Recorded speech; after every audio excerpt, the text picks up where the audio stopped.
Good evening. My name is Christopher Durham. Hello, I'm Laraine Durham. And we're here to talk about all things GLP-1, weight loss questions. Of course, the Bridge Program is coming up very quickly, so I'm sure you'll have questions about that. Lead with that. Wow. It's going to be a long live. It opens July 4th. So, I mean, Isn't it the 1st? I'm sorry, July 1st. I don't know why I said July 4th. Oh, my goodness. July 1st. Oh, my goodness. Oh, my goodness. So, of course, it is. All right, my name is Christopher Durham. And you are? You said that. And you are? I'm Laraine Durham, and welcome to the Downsized. This is our live show where we talk with our viewers and people on the internets, on the YouTubes, on the socials, medias, spaces, and we answer questions if we can. We're not doctors. We've been on a health journey. We're going on a journey. I don't say Christopher. Journey. He hates that. His boss used to always tell him that. We're going on a journey. It just meant I was going to have to do something. He wasn't going to do anything. We weren't going on a journey. I was digging a ditch. Sometimes it's the royal we. I like adventure, personally. Adventure. Yeah. GLP-1 use and... I don't know. We need like a better term because we don't want to call these drugs, these GLP-1 drugs, weight loss drugs. Because I don't have any problem with saying that, but they're just more than that. They're more than that. They're so much more than that. And to just call them that, I think, is truly a disservice. We started tirzepatide in September of 2023, coming up on 3 years here. Yep. I lost 50 pounds in about 6 months. Christopher lost 100 pounds, a little over a year and a half-ish. I think into March. I don't know. There's videos. Somebody could fact check me on that, but I think it was March, April. Something like that. And we've been in maintenance. I've been in maintenance for 2 years, a little over 2 years. We still take a weekly shot. I'm on now 10. I went up to 10 about 8 weeks ago. 10 milligrams of compounded tirzepatide. I use Mochi Health. Christopher, it's taking, what's your current dose, Christopher? I think the last one I took was 16.6. 16.6, also with Mochi Health. Some of their pharmacies go to 16.6 as their top dose versus the branded dose, which goes to 15. Okay. But I've been back and forth on 15 and 16-ish for more than a year now. So, and in maintenance. Yeah. And honestly, one of our biggest videos in the last, 6 months was me testing out a quick pen. Because I've had a prescription for branded really since the very beginning. Most of my stuff has been compounded. But I talked to my doctor and I was like, hey, I really want to try this quick pen, mostly because I wanted to make a video for all of you, right? So I got a quick pen. It didn't bother me. I thought it was interesting. You can watch the video. Yeah, it's a little bit more involved than click. It's not hard. It's done. Not hard. It's you have to put the individual needle on the injector. But at least once a week, somebody panics and says, why did you change from compounding? I didn't. I just wanted to do a video on it. So I got my doctor to send in a prescription for it. If you're interested in using Mochi Health, my link and code are in the description. You can save $40 off the first order. Okay. You also may have seen us on a Mochi commercial. I might be playing pickleball. Christopher might be cooking salmon. Yeah. Those are still going around the... When did we film those originally? It was in February of 2024. So has it now been... It was two years. Yeah, and they're still they're still running them. We're in the second year of our contract on that. Anyway, so you might see us. I still get somebody at the gym that comes up to me occasionally and says, "Didn't I see you on TV? What was that commercial for?" And I'm like, "La." JoJo did not get to be in the commercial. I think she's a little upset by that. So today she wanted to be front and center. We told her we were doing a live, and she came barreling up the stairs and hopped right up here. So, JoJo, take it away. JoJo is not on kitty Ozempic, although we did a story on the news some time ago about a implant for cats that was a GLP-1. Yeah, that's weird. Yeah, that's weird. You know, we all have issues. Yeah. So, all right. Well, who's here? Hey, Big Dave. Big Dave's here. He's a member of Club Downsized. Thanks. Oh, you got the club in the corner. Today is not the club version. Well, one moment, please. If you are a member of Club Downsized, we have a special Club Downsized version of this live only for club members on Tuesday nights. So that was last night. Big Dave was there. He's back for more on Wednesday night. Thanks for coming back and being the first commenter. All right. Hello.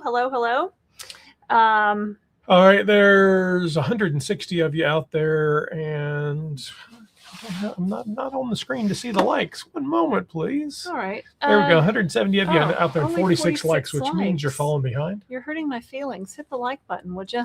So, and go ahead and say hi in the chat and let us know, where you're from. If you have a question, you can start it with QQQ. That enables Mr. Durham to be able to see your question more rapidly. Aida just sent a sunshine for 200 joules, whatever that means. Thanks, Aida. But thanks. Yeah. We met her last year in Orlando. We'll be in Orlando next month at the OAC Your Weight Matters conference at the Renaissance SeaWorld Orlando. Yeah. The 23rd through the 25th. We have a code. Show them the code, Christopher.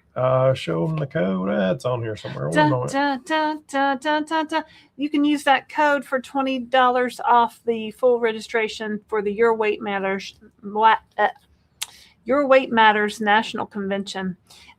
We'll be there. We'll be recording interviews with the doctors who will be presenting. I will also be attending some of the sessions. And we'll be attending all the stuff. Yeah.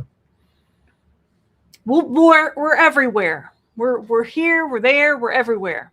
So so we're really looking forward to that. Gwen's here. She gifted 5 Downsized memberships. So you may have just randomly received via the YouTube gods a Downsized membership. And what that means is that you can come to our live shows on Tuesdays for members only. On our community page, we have some special posts. I think I posted one today that was only that community members can see. And we also have a special Facebook page that only community members can get in with the secret password. Okay. So, and if you're a member, I tell you the password at the Tuesday night live shows. Okay. So the way this works. How does this work? Laraine said a little bit of it. So basically what we're going to do is take questions from viewers. I think if you saw the title today, it was on side effects and the Bridge program, but it could really be on anything GLP-1 related or really most anything. We might tell you we don't know what we're talking about, but most anything.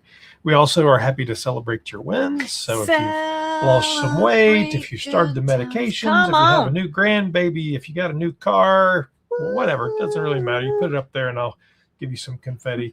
We will probably say hello to some people. We're going to try and minimize that a little bit. So if I don't say hello to everyone, it's not a personal offense, I assure you.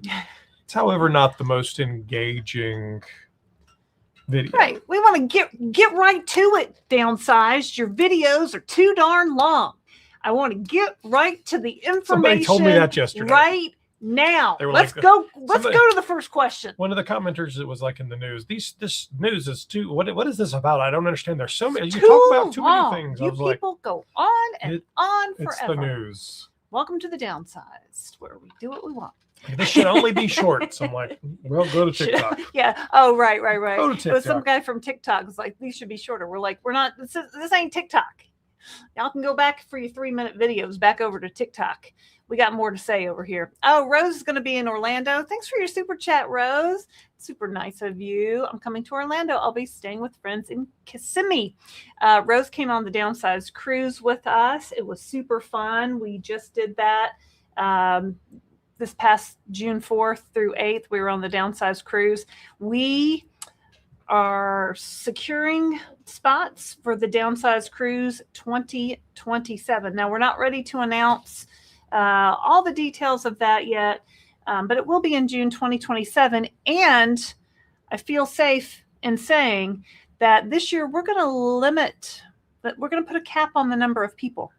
We are going to limit the number of cruisers to 100 cruisers because we feel like beyond that, we won't really be able to I want to talk to meet you and talk to you and have interactions with you. So, yep. And I will tell you, if you're in Club Downsized, you'll have first access. You'll have first access. So another reason to be in Club Downsized. Yeah, as a Club Downsized member. So if you want to go ahead and join Club Downsized, you can hit that join button below, and then you'll get first dibs on all that stuff.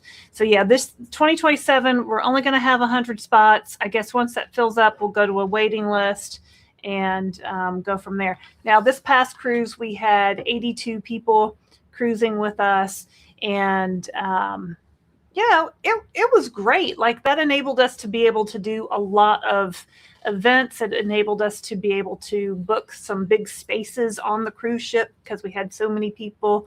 So that's kind of what we want to do now going forward. And the guy you watch on YouTube, the cruising guy, Tony Lali de Loca, when he does cruises, he limits his to 100 people, and we feel like that's probably a best practice. So, all right. So, got any questions out there in the YouTube land?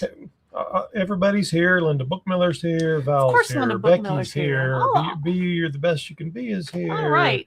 I'm scrolling down, here. Just reading names. Lisa, Lynn, Anthony. Storm in Motion sent a gift. Let's see here. I don't really know what these gifts really say what it is. Kathy J. Jetsa, welcome to Downsized Journeys. She just joined Downsized and is a new member of the Downsized Club Downsized. Thank you very much. Aida, hello everybody. Frankly, Michelle. Big Ass Bob says, greetings and howdy, almost at goal, so might have to change my name to Little Ass Bob. What? We have one viewer that his YouTube name is Piggy Ass, and then he changed it to Piggy Ass No More. So you could be Big Ass Bob No More, or Little Ass Bob would also be appropriate. All right. Well, good. Congratulations at almost getting to your goal. That's awesome. J. Rowe Love says, started my second month on Foundayo. Congratulations. All right. How's it going for you? Have you lost some weight? Do you like it? We need information on Foundayo. We need like real-time first-person information. We haven't taken that. It's not quite cheap enough for me to come off of the compounded. Coop267 says he's a 5'9", 40-year-old male, down 32 pounds through 11 weeks to current weight of 170. Fatigue hitting hard at 5 milligrams since week 6, first few days after each shot. Yeah, that happens. Thought of splitting dose to 2.5 twice a week. Sample of 1, N equals 1. I like it. His sample size is himself. You are a scientist, and you are a sample of 1.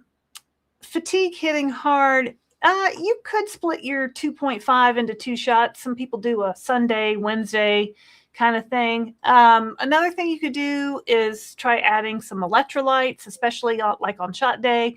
On shot day, I like to eat like a big protein meal and then take my shot. I think that kind of helps. I've heard people say that. If it's true, I don't know. That might help with your your fatigue a little bit. Make sure you drink enough water. Everybody got your water cups with you while you're watching this? I hope you've got your favorite water cup. Are you getting enough sleep at night? I mean, I remember that fatigue in those first couple months, and there's really we really just ended up taking our shots on Friday. So Saturday, we didn't do as much work back then. And so let me slow you down. Mm-hmm. So 32 pounds through 11 weeks, that's 2.9 pounds a week average. Oh, that's a lot. Which is pretty fast. I don't know where you started, what your goal is, or how tall you are. Weight of 170. Yeah, but you're at 170. Started at And you went up to 5 at 6 weeks. You've been on 5 for the last. You're losing a little fast, actually. If the fatigue's hitting hard, why did you move up? I'm kind of curious because it sounds like you must have been losing. And maybe you want to dial back a little. I don't know where you are in your journey, but I would talk to your doctor because you're moving pretty rapidly, and if you're getting side effects. You only moved up once. I mean, well, but your weight loss is. If you were still losing weight at that rate on 2.5, I would have probably stayed there, and maybe the fatigue wouldn't have hit you. Weight loss is speedy. Let's do a math lesson on how to calculate your average weekly weight loss. Let's go to the calculator. Calculator. Clear. All right, so he's down 32 pounds in 11 weeks. 32 divided by 11 equals 2.909. So, all right, class, what is the average weekly weight loss, the average on these medications? Christopher Durham. Between 0.5 and 2 pounds, or 1% of your body weight. So if he started at 202, if you weighed 290 pounds, that would be 1% of your body weight. Yeah, so you're losing a little fast. Oh, I don't know what he weighs. I don't know how tall he is. He told us current weight of 170. 170 plus 32 he's 5'9". is 202. Yeah, he did tell us. He did tell us. So that's a little fast. So maybe that's got something to do with the fatigue. What are you eating? Are you eating enough? Maybe you're not eating enough. If you're not eating enough, you're not fueling your body. You can get fatigued from that. Your body needs fuel. Look at how many grams of protein you're eating. Eat your protein first. Yeah. That's going pretty fast. I am not a doctor. This is not medical advice. I don't know what your goal is, but you can't be that far off of it. Yeah, if you're 5'9" and you're 170, that's approximately, that's a little shorter than you and a little lighter than you. But everybody picks their own path, right? Yeah. All Val says hit the like button, please. Thank you. Thanks, Val. Val Fitzwater. Mary Renfro, hi, hello, just shared your program once again with a neighbor was talking to. They just started about 3 months ago on a GLP-1. Isn't it funny when you start talking to people and tell them about your weight loss journey, they say, oh yeah, I'm taking that too, or oh yeah, my mom's on that too, or oh yeah, my friend's taking that, or oh yeah, I want to know more about that. I heard about that on the news. Tell me about that. And what's that bridge program coming up? So many questions. Francis Harlow, I just got approved for my GLP-1 today for the bridge. That's not possible because it hasn't opened yet. But Francis, I'm not, in all likelihood, you have another diagnosis. But the bridge program is not opened, and it will not open until July 1st. So no one. But maybe you got approved under another. Maybe it's sleep apnea. Maybe it's a cardiac. Maybe it's MASH. There's other diagnoses. Either way, that's awesome. Good for you. But yeah, you definitely did not get approval is approval, right? And we're happy about that.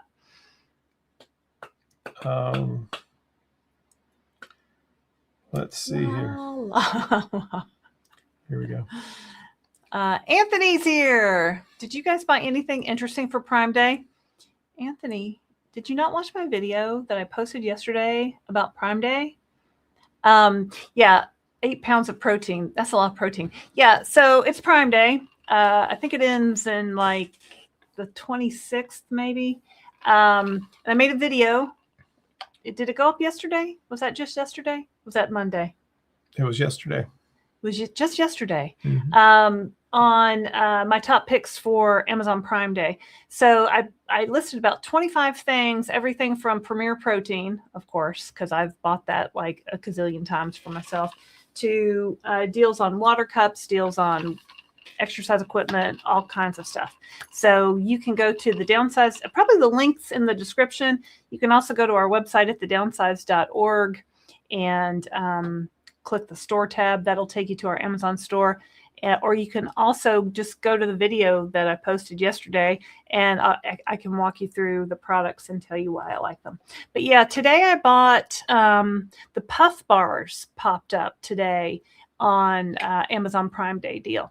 Now, if you haven't tried a Puff Bar before, they're delicious. Okay, and but they're expensive. They're close to $2 a bar, so they're a little pricey, but they're kind of like my favorite. They're kind of like it's like a marshmallow texture in the middle.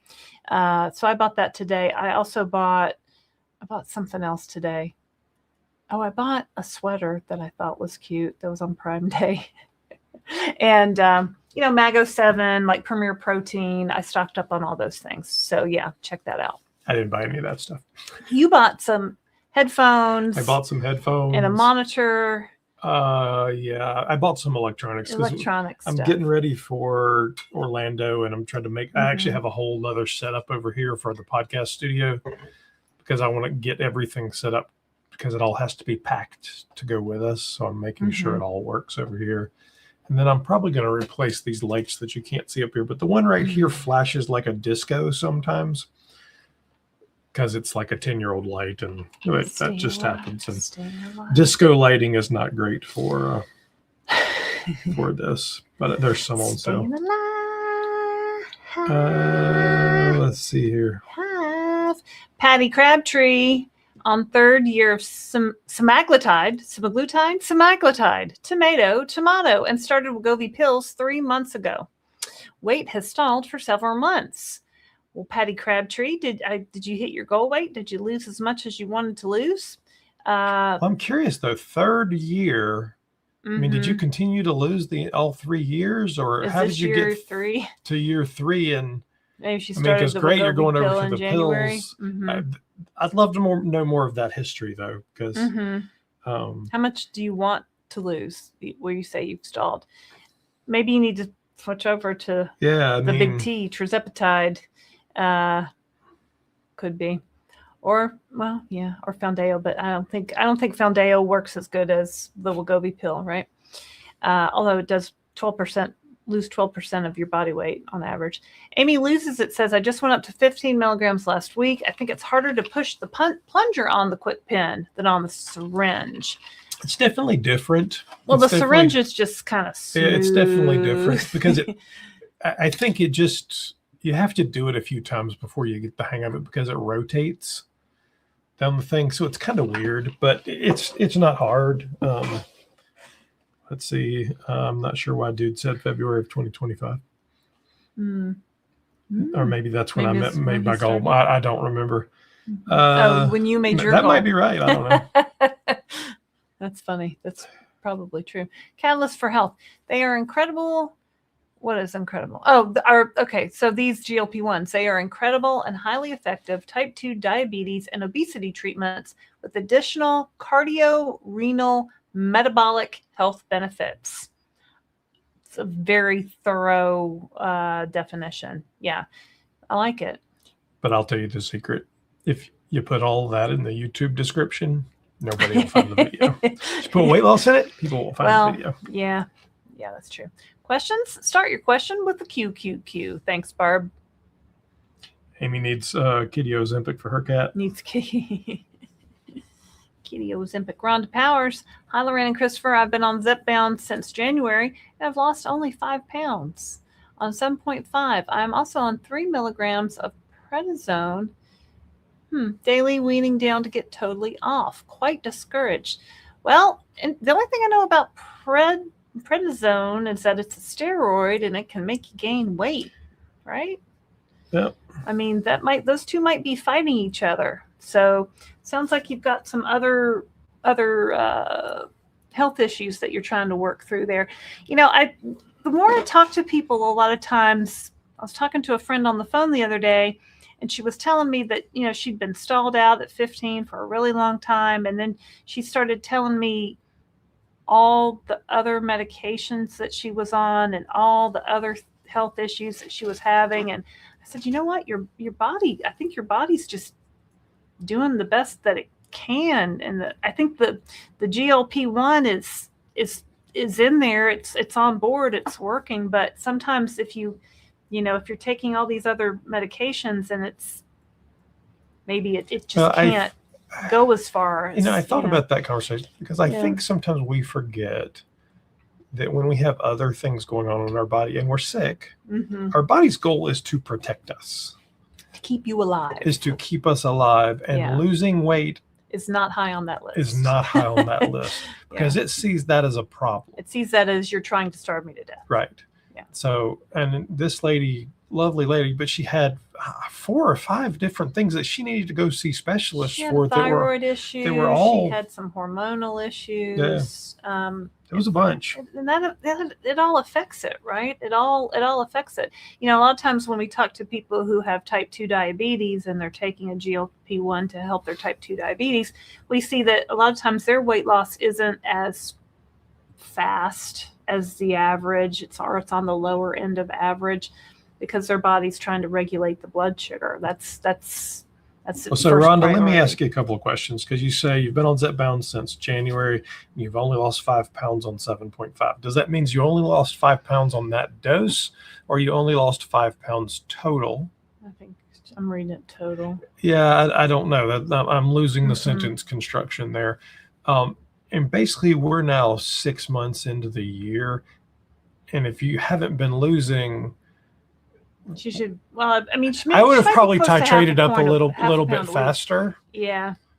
No, I mean that's 24 weeks. That's 24. A pound a week is 24 pounds. A half a pound a week is a lot more than 12 5 pounds. Yeah. So yeah, that's definitely. Sometimes you have to titrate up to get to a dose that works for you, and the whole low and slow doesn't always work well for everybody. And I know that upsets people, and they'll leave comments and say, yes, it does. Well, it doesn't. You have to titrate according to what your body needs. Again, we don't know what other things you have, so talk to your doctor. Yeah. Why are you only on 7.5? If it's, you might ask your doctor about a higher dose. I don't know. J. Rowe Love. What do you do for nausea? I saw a discussion going on about that today. Some people like ginger chews. So there are prescription medications your doctor can give you. What's called Zofran is one. If you're really nauseous or throwing up. I never got extremely nauseous. I know Linda Bookmiller likes little pretzels or saltines, and I think Mark Clements said that he liked to just eat a little bit of something. So sometimes you just need maybe something on your stomach to help. I like diet ginger ale, and I like Cheerios, helpful. And just a little bit, just because I feel like sometimes we eat so much protein that just a little bit of that, and Cheerios are simple. There's nothing. Yeah. I mean, I'll grab a handful and I'm good. I don't need much because it's really almost medicinal for me. Food's not really, but it just makes my stomach feel better. Let's see here. It's Kat. Hey, from Japan. My clinic is stopping my Zepbound in 7 months. What can I do? And if I'm not at my goal, I'm scared I'll gain it all back. Well, so you're in Japan, so that's a challenge. I don't know what clinic you're seeing. Are you seeing a Japanese clinic? Are you on a military base and you're seeing a military? Why do they want to stop? Are you seeing an expat? Who knows? The first thing I would do is I would pull the Eli Lilly Surmount trials. Surmount Maintain is what they're called. Yeah. I did a whole video on them. If you search 7X, I think the title says 7X maintain weight or something like that. But if you search for 7X on our site, is it 7X? Because it's you're 7 times more likely to maintain your weight if you do this. Oh, right. If you stay on. And it's research from Eli Lilly about maintenance and how not to go off. And it says basically 80% of the people who go off gain all of their weight back within 18 months. Yeah. And there's strategies around dosing, all of that. I would pull that research. You can send them a video if you want to and say, hey, I saw this from Eli Lilly. Print that out. I would also explore other physicians if that one's giving you a hard time. Yes. Because there's no magic thing out there that. Then you default to diet and exercise. There's no hard and fast. There's no rule. Yeah, I don't. Do they have other options in Japan? Do they have the Wegovy pill? Do they have Foundayo? Well, I mean, I know that Foundayo hasn't been approved there yet. Wegovy's there. Yeah. I mean, you've got 7 months, so a lot can change in 7 months. Some new drugs may come out in Japan in 7 months, and people's attitudes toward maintenance, they're changing all the time, right? Because a lot of doctors wanted to pull people off once they hit maintenance. And I think now doctors are saying, oh, I pulled them off the drug and they're gaining their weight back. Well, about 20% of people can come off of these GLP-1 medications and maintain their weight. I don't think I'm one of them, right? Because I know I've been battling this my whole life. So, and it depends on your situation. That might be you. You might be somebody who can come off, or you might come off the medication and gain the weight back. So some of the other things you can do is, and I'm not familiar with the Japanese healthcare system or prescribing or drugstores or any of that, but very often if you look at the way drugs can be filled, so in the US here, for instance, the way we do it, we could actually fill it every 28 days. So if you fill it right on the day, if you do it over a few months, you can get a pen ahead, or you can fill it on the 21st you day. can, or on the 21st day. Yeah, so in the US. Actually, over 4 months, you basically will end up with a whole nother set. Maybe. Yeah. But I have no idea what the rules are in Japan. So that makes it more challenging. Let's see here. It's Mindy, Mayor Mindy. Amy loses it. I have something to give you at OAC next month. I heard you will be there, and a fan gave me a gift for you. Oh, that's nice. Linda Bookmiller.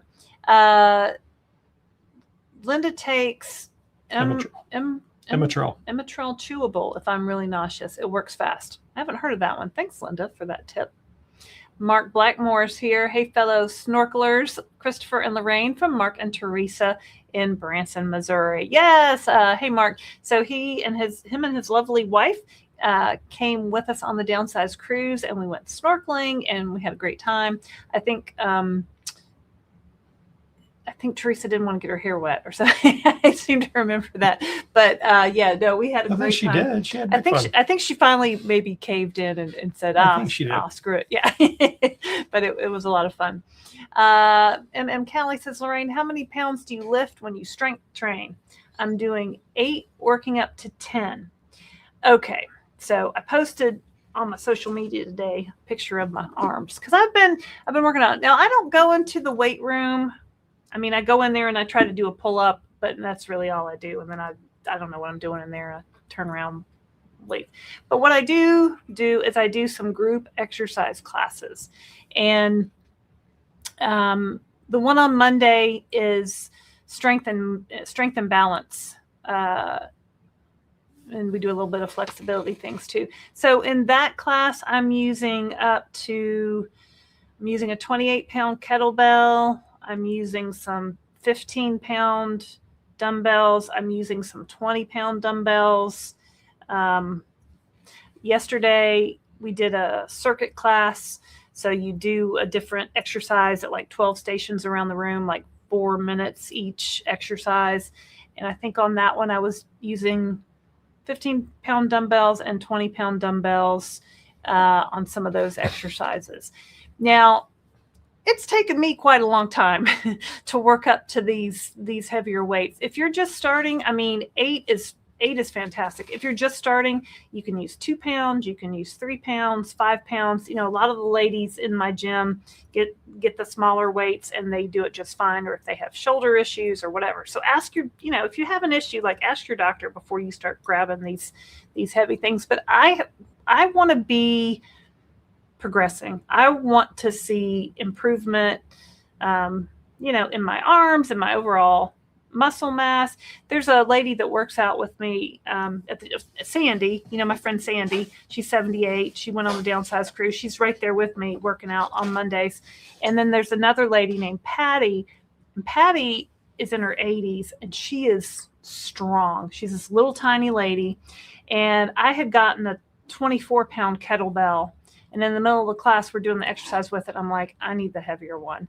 So I went and got the heavier one. And then I took the 24-pound and I set it down in front of Patty. I said, try this one, Patty.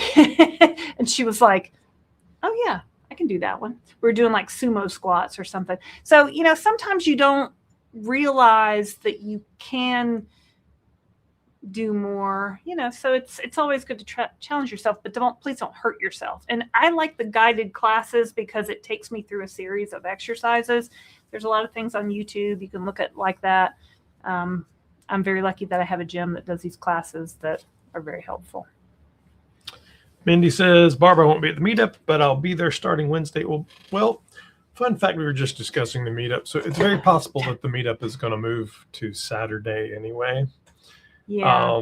Or maybe just call the whole conference a meetup. Well, there'll be a specific time for the meetup. Absolutely. Yeah. But I've got conversations going on with the OAC.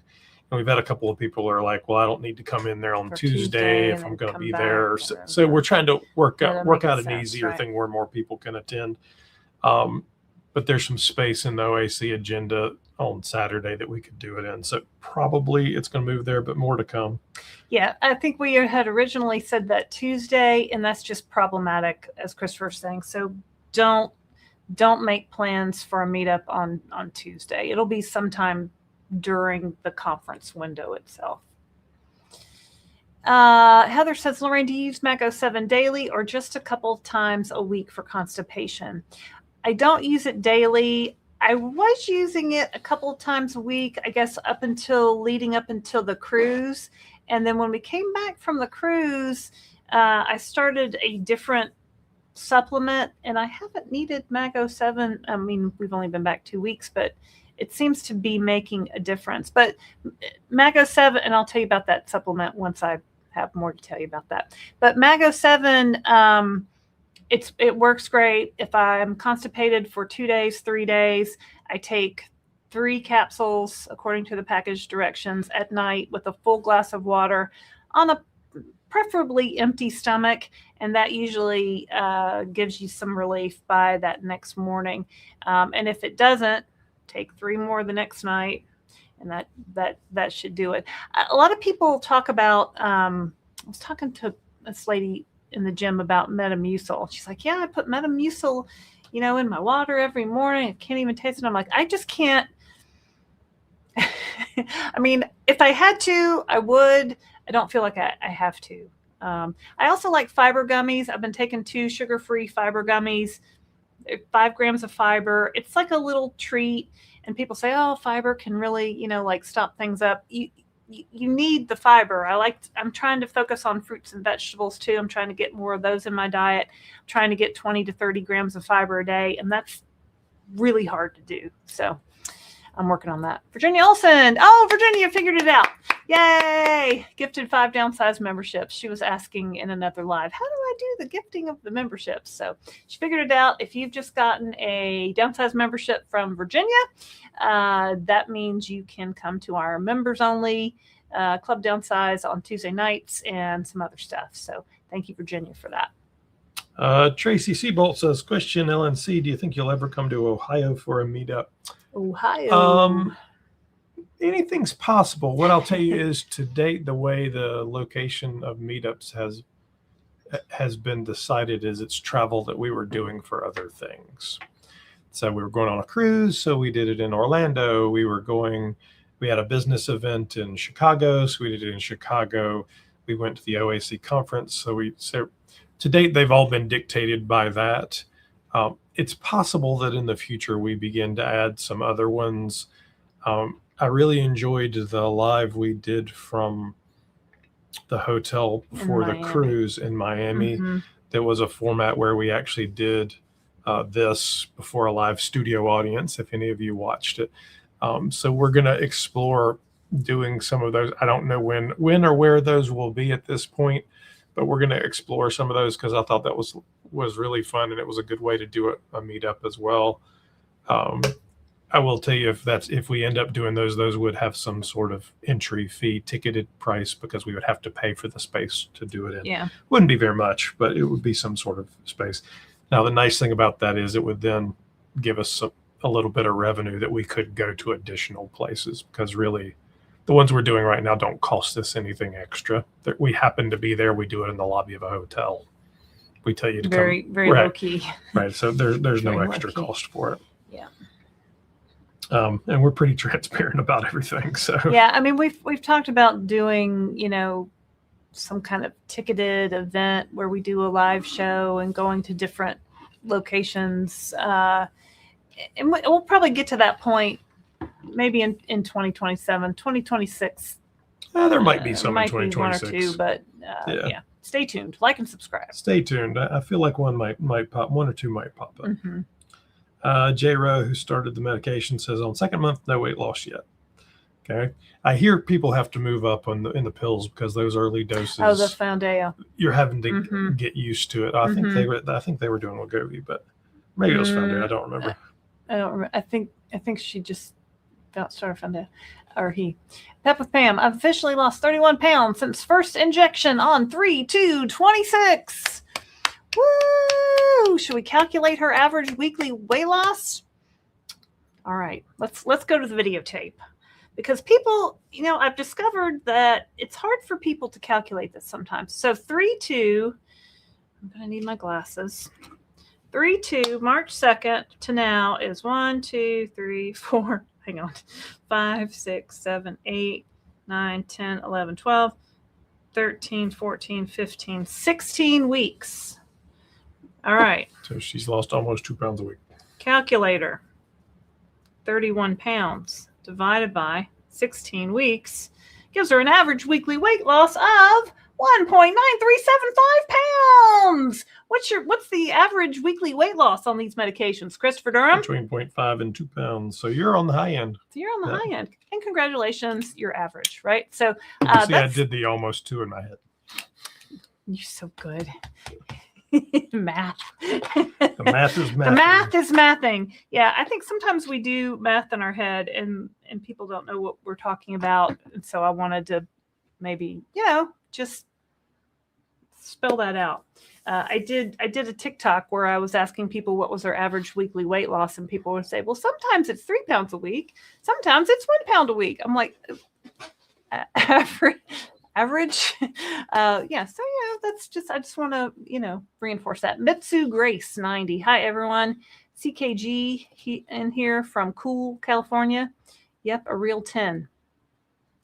Realized today I've maintained my 70 plus weight loss for 6 months. Couldn't have done it without you and this community, Diana.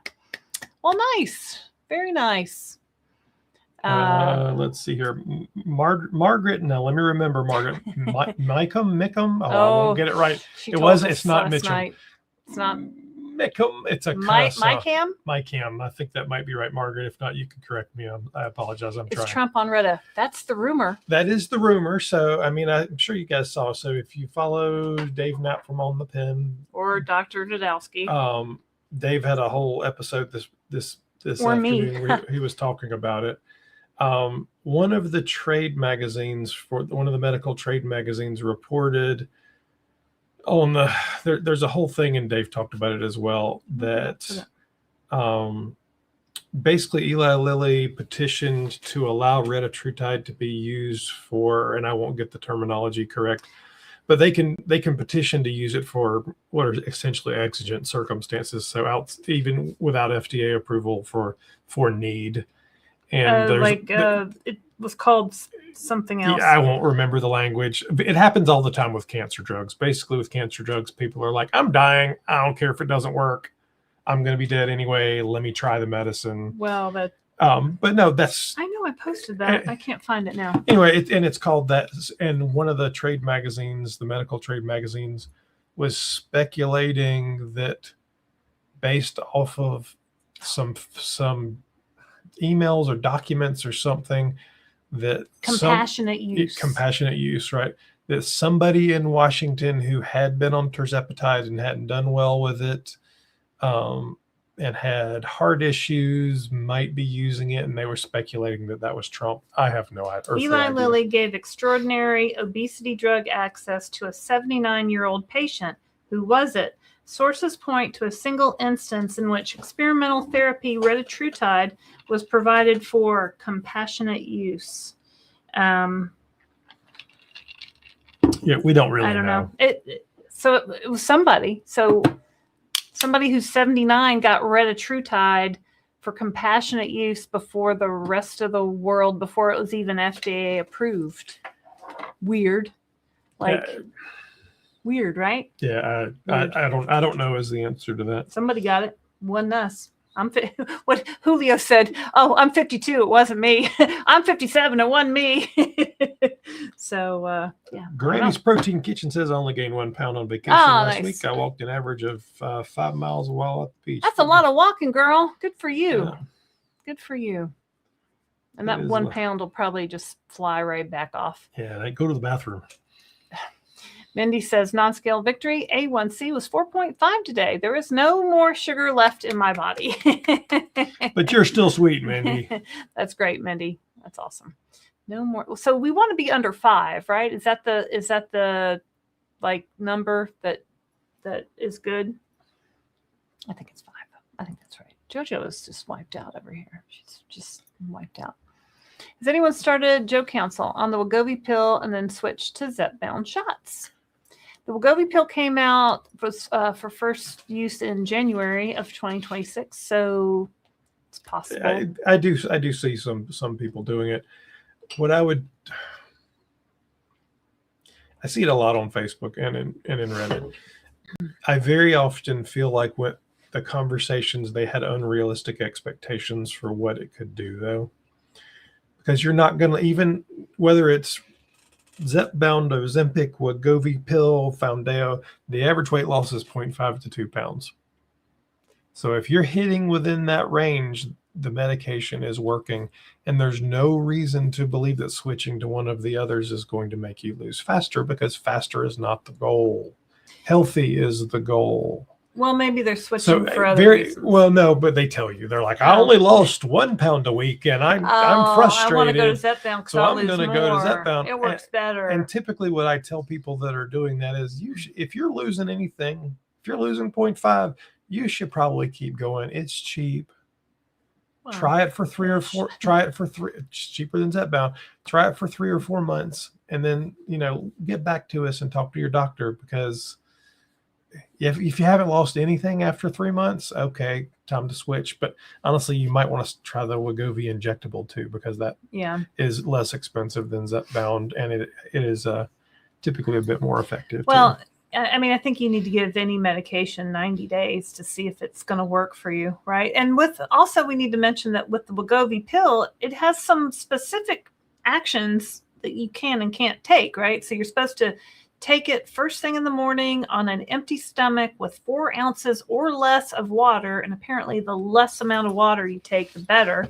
And then you can't eat for 30 minutes after you take the pill, which aren't huge obstacles that you can't overcome. But if you're not following those directions, it's not going to work. So, if you're somebody who says, you know what, I'm just going to take the injection once a week, I don't have to worry about time of day or every day or whatever. Some people. And what I'll tell you is, with the pill, so far, everybody that I've talked to that have tried low and slow and tried staying on the dose have simply not lost weight. On the pill? Yeah, they just needed to titrate up. Yeah, I mean, the low and slow thing is, if you're having side effects, I mean, you don't want to move up if you're having side effects is the bottom line. If you have your side effects under control and, you want to titrate up to the next dose, ask your doctor. You know what I mean? Like, they can evaluate that for you. TX Linda Lou, thank you for your explanation of the bridge process. I've shared it with my pharmacy and doctor, and we are ready for July 1st. Go girl!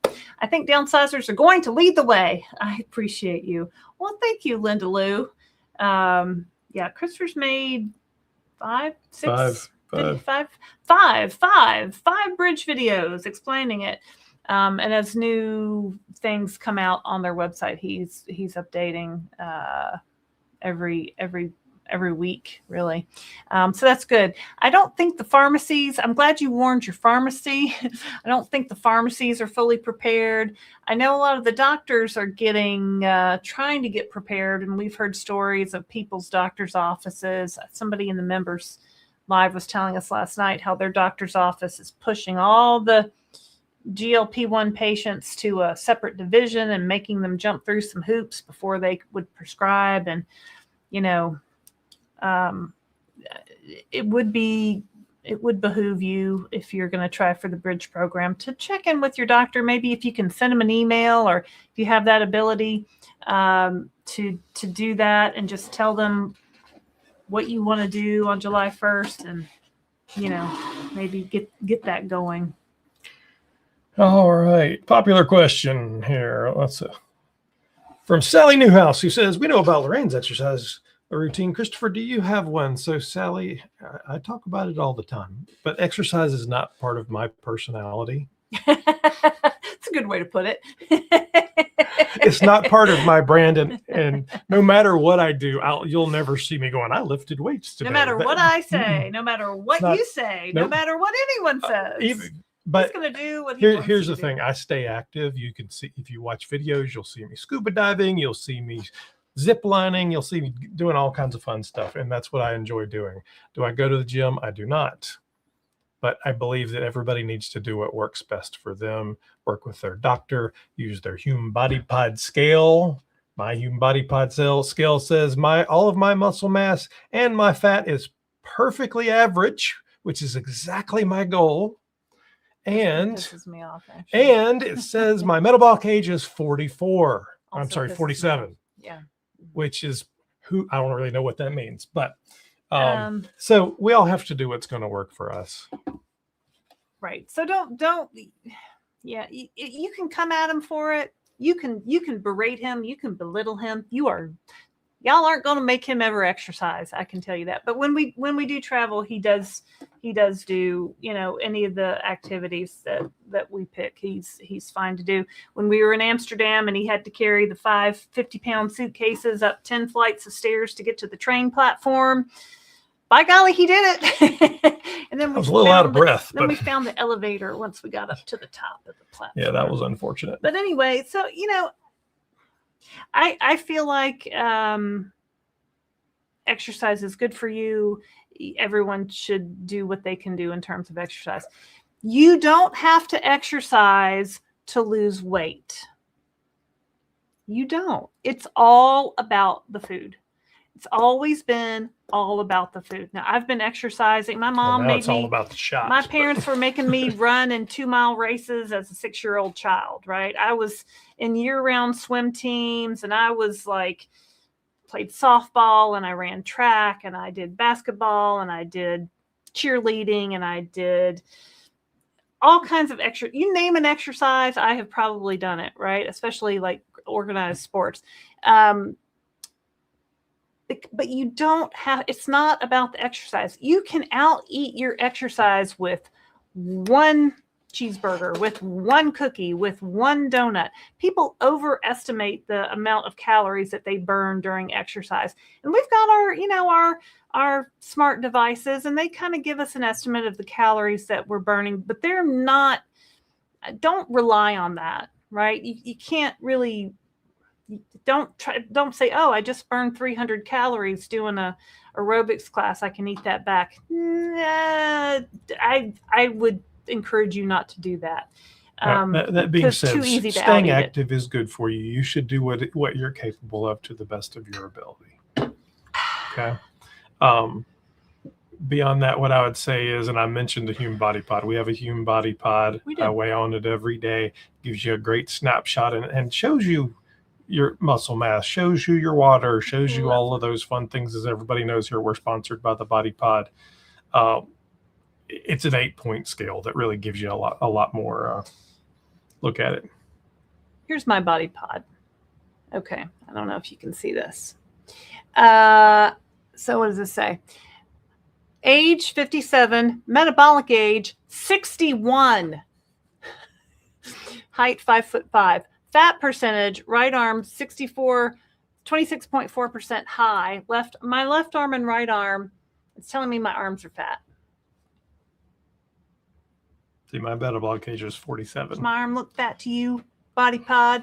Okay. But, and we have to look at these things, all over, right? Trunk, 31% fat, standard. My right leg is 22% standard.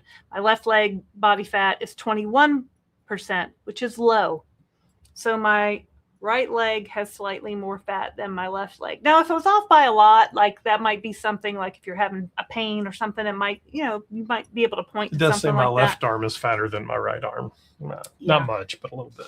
Yeah, I mean, so you can look at some interesting things like that. You can look at how your lean mass has changed over time. You can look at how your body water has changed over time, your visceral fat mass, your skeletal muscle mass, your bones, your skeletal mass. It gives you like a basal metabolic rate. So if I was lying in bed in a coma, how much calories would my body be burning a day? This says 1,228. So that's like the minimum I should never go below, right? And some people tend to eat less than that. So yeah, it's good to give you like some kind of guidelines here, right? Mine's all standard, green. This is all standard. Man does no exercise. Pisses me off. I stay active. I'm fine. Somebody has to go up and down the steps and let JoJo in the house. I mean, maybe if you're going up and down 100 times a day, I probably do. Maybe at least there's that. Cheryl Grover says March 12th, first shot down 31. I assume that's down 31 pounds. Congratulations, Cheryl. We won't calculate your average weekly weight loss, but that sounds like. I did figure out that if you don't know how many weeks you've been, if you tell ChatGPT, hey, I started March 12th. Right? If you tell ChatGPT, I started the week of March 12th. Mm-hmm. Today's date is whatever today's date is. I've lost this many pounds. It will what was my average weight loss? It will calculate it for you. It's fascinating. Freaking tastic. Or you can just get out your calculator and calculate it. No, that's good. That's very good. I think it's maybe super good. Pep with Pam, I was a little late to check on cabins, and by the time I did, it was like 2 weeks before y'all took off, and the cabins were filled, so people better be serious about getting booked. Yeah, y'all can't be waiting to 2 weeks before. So we'll announce it here in the next week or so, next couple weeks. Yeah, next couple weeks. And it's a far ways out. So riding the tide, Julio's here. Did you hear me talking about you, Julio? If you haven't subscribed, I don't know why I still have that. I forgot JoJo was gone. He just got down. JoJo's got down. If you haven't subscribed to Julio's channel, go check it out. Julio will actually be. I did a downsized dish with Julio that should run tomorrow. Julio, if you will go to the email you sent me and approve me to have access to those pictures, that's the only thing I need to finish editing, and I could run that video tomorrow. I would appreciate it. I think you gave me access to one of them, but the rest of them I didn't have access to. I would appreciate that. Satya says, took my first shot last Friday. Congratulations. Oh, nice. Hope you're doing okay. Well, there's a little doggy on screen there. Let's see, where was I? Carla Hammonds, hello. Before my colonoscopy, I was maintaining at 137. Afterwards, can't seem to get any closer than 140. I'm on 15 milligrams and can't go up in dose. Any suggestions? Seems like my colonoscopy made me go up a few pounds. One of them. They pump you full of those IV fluids, and sometimes it takes a while. Can take maybe a couple weeks to get back to where you're going. Can't go up in dose? Well, what else can you do? You can track your food. You might be eating slightly more than you realize. Maybe get a food scale. Maybe measure out, your salad dressing or your coffee creamer or your chicken or your, you can always kind of dial that in. And look at your sleep pattern, look at your water, look at your exercise, look at your fiber. Are you eating? It's like, are you doing all the pillars besides the shot? And realistically, you're 3 pounds off of where you were. Okay, your body is going to vary 3 to 5 pounds one way or the other. I know, but every day of the year. I was in the 130s and now I'm at 140. Do you understand what I'm going through? Because, girl, I'm there. I'm there with you. The other conversation Laraine and I have been having is about goal weights, because There's no good way to make them up. We all make up. them up, and maybe our doctor helps, maybe our dietitian helps, whatever. But there's no science to it. Dartboard. So the idea that the lowest weight you get to is your actual weight you're going to stay for the rest of your life may not be a realistic goal. I'm not saying that 137 isn't. I have no idea, but again, there was no science. There's no, over the course of the next year, 5 years, 10 years, whatever, your body's going to figure out how to live. And as long as you can live at a healthy space and it not be so brutally hard, because it shouldn't be. You don't want to pick a goal weight where you're hating your life every day because you can't feel like you can't eat a cookie or a piece of cake on your birthday, right? I still like those things. I still like desserts. I still like a glass of wine occasionally, right? So, I got down to 138 and, I think we took a trip to Amsterdam last year. I popped up to 145 and I just kind of stayed there. I was just like, oh, and then I was at 145 for literally about 12 months.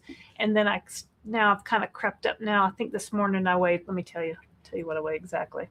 This morning I weighed 146.8. So what is your BMI now? What has that got to do? Just curious. My BMI is 24.5. So in a very healthy BMI. It's at the high end of normal. Okay. My weight is normal. It's like, I think 150 starts crossing into the danger zone. So it's fine, right? I have muscle mass. I have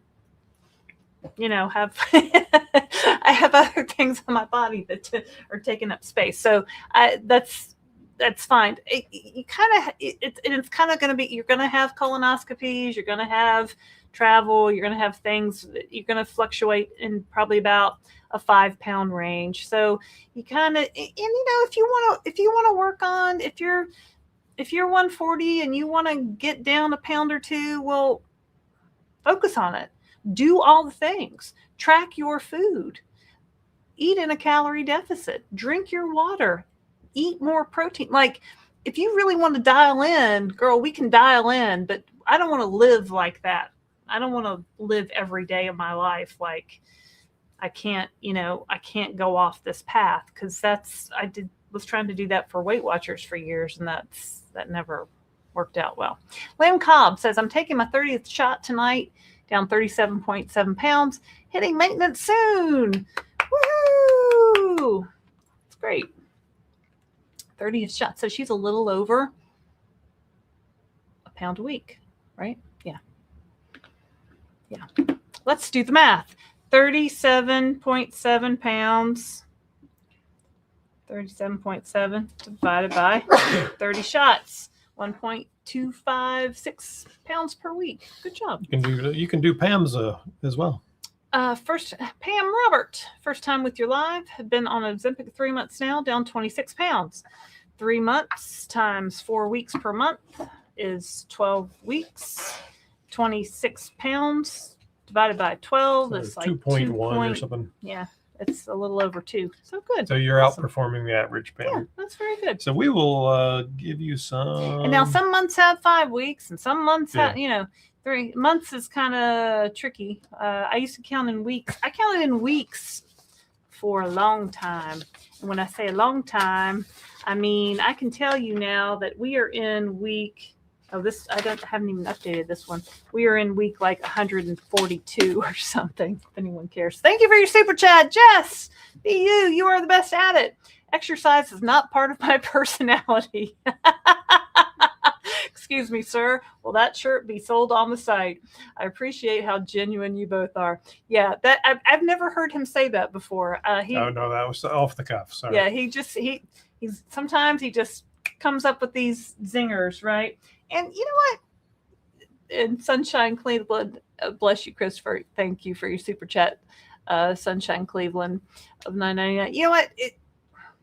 You don't have to exercise to lose weight. It's good for you. It's good for your mental health. It's good for your heart. It's good for everything. It's good for your longevity. Imagine how crazy she'd be if she didn't exercise. Lord knows. I got to get out of the house. Like, I got to have somewhere to go, because Somebody's in an Uber. Somebody that we know just got in an Uber and is on the way to the Trevi Fountain. Oh, our child is in Italy. I made the mistake. Well, it's not a mistake. We won't it's go into perfectly that. fine. All right. Anyway, we have a daughter who's on a tour right now, having a good time, and we're very glad about it. She's paid for the whole trip herself. Fantastic. Except I did give her access to our Uber account, so which is just fine. And Dad's happy. Which to is fine. Do that. It's fine. Gwen says, I ate a burger today, Laraine, and onion rings, but I couldn't finish. Ooh, I love me some onion rings. That's good, Gwen.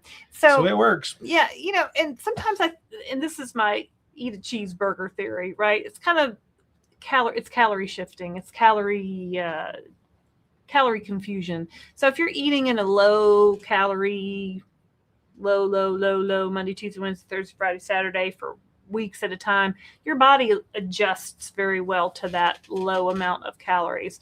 So sometimes, you need to eat a higher calorie meal and get your body confused again. Say, oh, we're not starving to death. Here comes some more calories. All right, everything's fine. And sometimes your body will say, oh yeah, we can drop off some weight now because we're not starving to death. So sometimes eating a higher calorie meal or a high calorie day, a couple days can help get things going going again. I like cheeseburgers, high protein meals. But it's why are good. It's why my philosophy has always been we're going to eat the way we're going to eat for the rest of our lives. And while we're in weight loss mode, that may be a lower calorie limit, but it's still the same kind of real food. And occasionally we'll have a birthday cake or whatever if we're celebrating, but this is not deprivation and sadness. This is medical treatment. Ooh, so today for dinner, I happened to be at Lowe's Foods. So grocery store. They're a Southern grocery store chain. And they had a meal deal for $20. Shout out to Lowe's Foods. We're not sponsored by them. But you could get a rotisserie chicken. Which is always a good option from any grocery store. Yeah. Sam's. And 2 sides and cornbread or rolls. And it was $20. So we got the rotisserie chicken. We got green beans because, vegetable. And then the other side we got was macaroni and cheese. But it was fine. And then it was either rolls or cornbread. I got cornbread. It was delicious. So, but rotisserie chickens are really a really easy way to go into a grocery store and you can pull the meat off of that. You can just eat it by itself. You can make it into a wrap. You can put it on a salad. You can eat it cold the next day. Christopher's going to use the bones to make soup or Stop. I don't know. He boils them like bone broth. Yeah, he just boils them for days and then we have this delicious bone broth that makes everything taste good. Pretty much, if you add bone broth to everything, it tastes good. Yeah, I mean, so we eat. We're eating mostly healthily, but it's life here, right? We ran out of food and we needed dinner. Well, it's better than getting fast food. In the comments the other day was giving us a hard time about. For giving me a hard time about because I had gained weight and said I had drank alcohol, and I was not a good example, and I should not say that because you should not do that at all. And I responded as I do, and I think the lady was trying to be nice. I don't really think it was.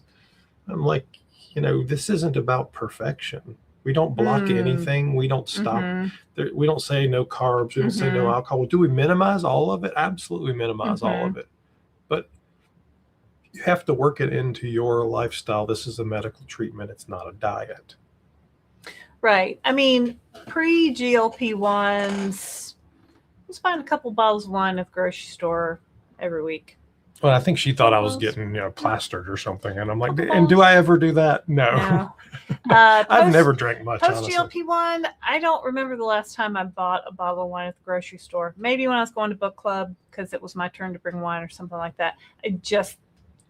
I really don't even think about it anymore. When we go out to dinner, maybe I'll have a glass of wine or maybe I'll have a vodka something or whatever, but it's way less. It's way less. And that's good because that's just empty calories. And occasionally when we do, have a drink or two or whatever, I I do see that weight fluctuate the next day on the scale. It is not good for your body. You're basically poisoning yourself. I mean, it's not good for your body. I think we can all agree to that, but I'm not going to eliminate it. Cheryl Groover has a question saying, taking shots since March 12th, down 31 pounds. Congratulations. Let me give you some confetti first. Taking 5 milligram, tried to go up to 7.5, got really sick, diarrhea, vomiting. Yep, went back down to 5. Slight food noise. Yep, if you were having those violent side effects, I fully support that going down in dose, even though I am not a doctor. There's a couple of options there. The easiest one is just to stay on that dose a few more weeks, and at some point you can try going up again, and your body just may need more time on that dose. Slight food noise, particularly at the 5th, 6th, 7th day, isn't a surprise as long as it's not overwhelming you. It's to be expected that at the half-life you get a little bit of that, so that's not a big deal. You may talk to your doctor depending on whether you're using vials, compounded. There may be some options to do an intermediary dose, do 6 or something like that. If you're on compounded. If you're on compounded, or there's ways to do it with a quick pen or with a vial as well. But I'd talk to your doctor about that. So, maybe you need to go a little slower if it's upsetting your body there. Julio says, Christopher, I fixed it. Julio was live the other day and having sound issues. I was trying to talk him through. It was my 9-year-old laptop. Bought a new one today. Thanks for your help yesterday. Absolutely, Julio. Juniper says, I have my appointment July 2nd for the Bridge Program. Dr. H. Good for you. That's awesome. Yep. It's great. V. Lily. Is that Vicky Lily? Is that our Vicky Lily from the cruise? Hey, Vicky Lily. Does anyone use red light therapy? I got for Christmas one of those masks, and I've used it a few times, and I think it does. I've been using it. I'm actually 150 years old. Red light. The ones that work best are the ones that plug into the wall, which I didn't know until I bought this one that runs on it's rechargeable. You can find one that plugs into the wall. I think it's better. I think there's one on Amazon, on an Amazon Prime Day deal. You can look on our Amazon site and then look for red light therapy. Because I think I did see somebody else talking about that. Anybody else out there use it? Do you like it? Tell us more. I have heard really good things about it. Frenchified. Today the nurse asked why I was taking Zepbound because I looked as fit and healthy as can be. And loved hearing that. You should have seen me 4 months ago. Thank you, Zepbound. Daniel in Oregon. That's awesome. Yeah.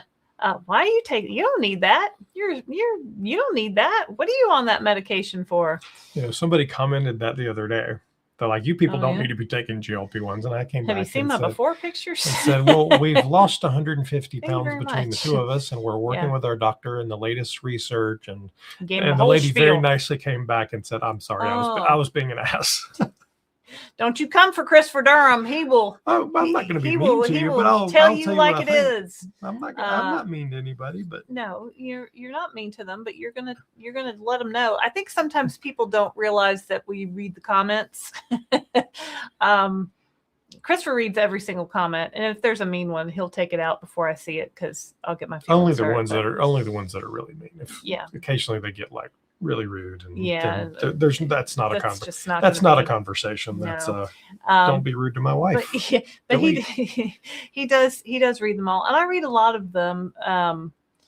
But now we're to the point where there's hundreds of comments, so it could really be a full-time job. But yeah. Lady Alex M, I am too healthy for the Bridge Program, and my starting BMI was a little too low. Blanket.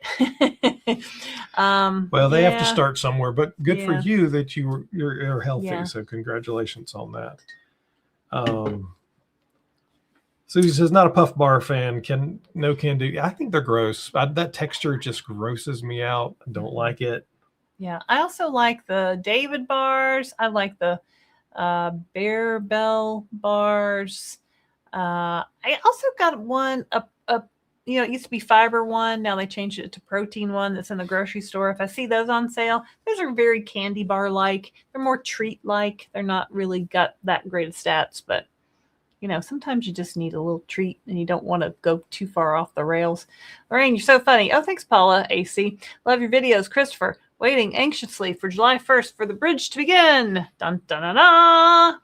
So level set, I do not believe anyone will actually get medication on July 1st. Oh, no. Okay, I'm just telling everybody, I don't do not believe don't be running anyone out is June getting 30th. medicine in their hand on July 1st. If you do, please immediately email me a picture because we will put it up. But I don't, because what's going to happen is you're going to have to submit a prescription. It's going to have to get denied.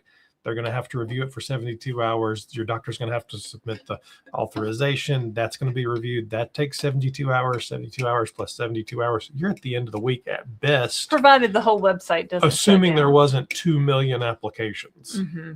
So. Remember Ticketmaster and Taylor Swift tickets? I hope they got a good website set up, them CMS people. But yeah, no, I mean, gentlemen, start your engines, right? July 1st, absolutely. Patrick Morgan, after 33 months of being a cash-paying patient, I finally got my Zepbound covered through the VA. Hallelujah. Praise the Lord. Receive first 90-day supply. Copay 0. That deserves some confetti. You just won the GLP-1 lottery. Congratulations. You're not doing anything. I gave him my confetti. Oh, right. I already did confetti. That is fantastic. That's awesome. $0. That's fantastic. Yeah. Rose, when I began my GLP-1 journey, nobody else would admit to also being on it. Yesterday, I got my hair cut, and 3 other women in the salon said they were also taking it. Did you tell them about the Downsized on YouTube, Rose? She probably did. That's awesome. That's awesome, Rose. And people want to know what's going on. People have questions. Like it was, oh, you're cheating. Now it's like, oh yeah, my friend's on that or my sister's on that, and they lost a lot of weight. How'd you do? What about the side effects? Do you have to stay on it forever? Top 2 questions. But what about the side effects? I'll take a little nausea and constipation and be 50 pounds down every day of the week. Like, it's not a problem, right? And there are some very rare instances of more severe side effects, and that's why you have to go through a doctor. These are prescription medications, so make sure that you are talking to a doctor before you start on these medications. There's 319 of you out there. Hello, everybody. I'm Christopher. This is Laraine. We're the Downsized. We talk about GLP-1s. We've lost 150 pounds between the 2 of us. If you don't know who we are, hello. You stumbled on the craziest place on the internet, and we talk about weight loss and I don't know about the craziest and poop place. And the Bridge Program and JoJo and whatever else comes out of my lovely wife's mouth. There's 199 likes, so we're almost to 200. Who is the 200th like? Go ahead, hit it. 200 likes. Come on, you can do it. I have faith in you. Oh, we're at 199. Yeah, we are at 199. Yeah. All right. Let's see here. Oh, now we're at 200. Now we're at 200. Thank you. Thank you. All the like people, all the people who hit like. Courtney, it's a Courtney in the USA. I lost 28 pounds first 8 weeks and at 2.5, and then it leveled out. Tons of fatigue back then. Did you go up to 5? Because that's near good weight loss. That's over 3.5 pounds a week. That was quite a lot. Yeah, Julie Sutliff. Did she go on the cruise? Do I know this name? I was in Costco on Sunday. Had my yes. Sorry, Julie. If you had your face there on instead of a J, it would have come to me like that. I was in Costco on Sunday and had my Downsized cruise tee on. I was asked about your channel and how to become a member. I also advised them to tune in for information on GLP-1. Thank you so much, Julie. That's awesome. Yep, you never know, because it's got the Downsized. Watch us on Downsized logo on the back. So people are like, hey, what's that? Lori Wise says, question, I printed out the 3-page form for the Bridge Program on the CMS website. Do I need to fill out some of it before sending it to my doc? You cannot do anything with that form. It's good that you printed it out so you know what needs to go there, but your doctor will have to fill it out and submit it. And your doctor has access to a system where most doctors can do it online. There may be one in Poughkeepsie, Idaho somewhere that will have to fax it in because, But if you can pre-fill the information for your doctor and say, "Hey, doctor, but no, I would I'm not. helping you." I would not do that. You would not do that? Because he has to attest legally that it's all of that is correct. Yeah. So he is still, or that she, they, whoever they are still going to have to fill it out. They, them. So she, her.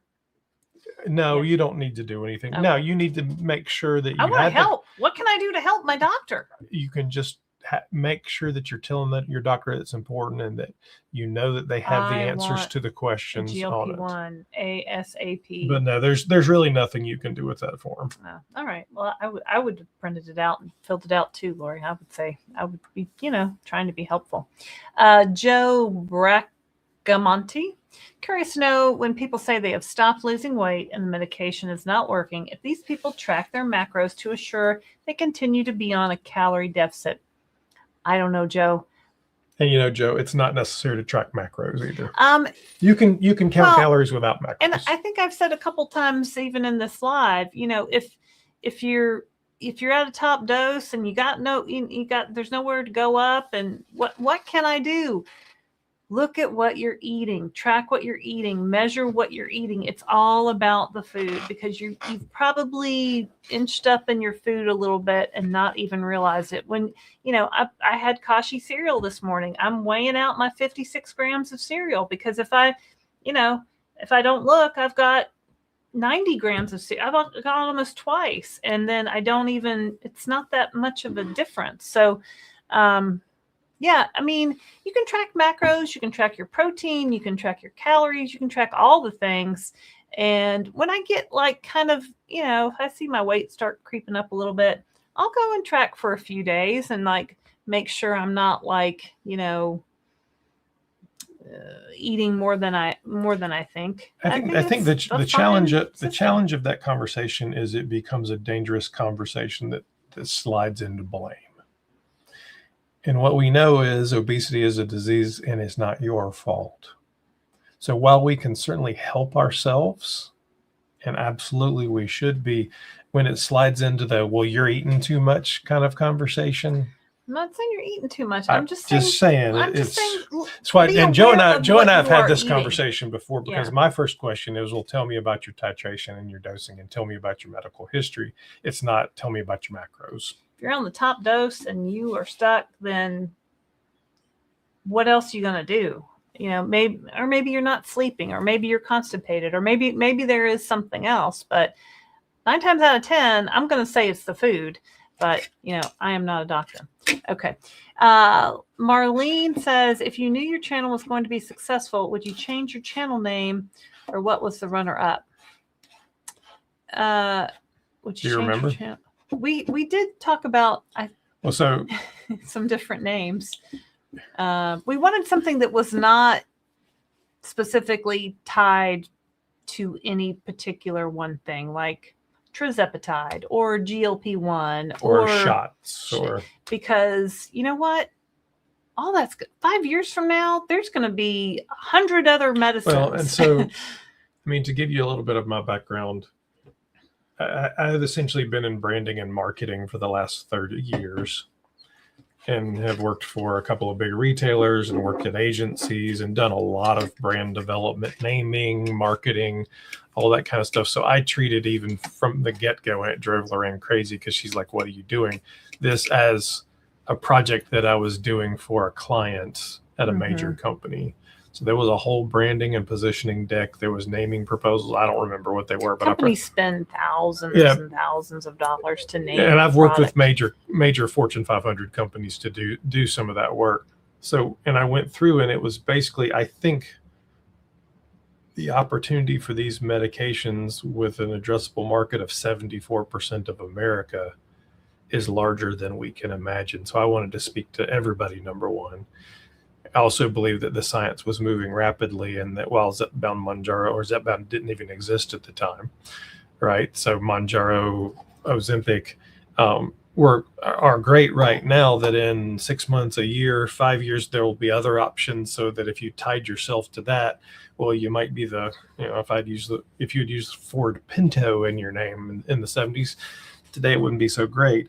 So there was a whole project that went on there. Now, and I like our name, so it's not something that I would change at this point. It has a lot of meanings and it can stretch to include a lot of things. So yeah.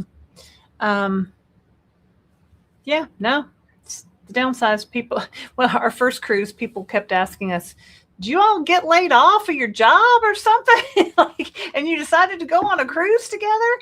That was pretty funny, but I don't know. Frankly, Michelle says, interesting. Due to some things, I went down to 7.5 from 12.5.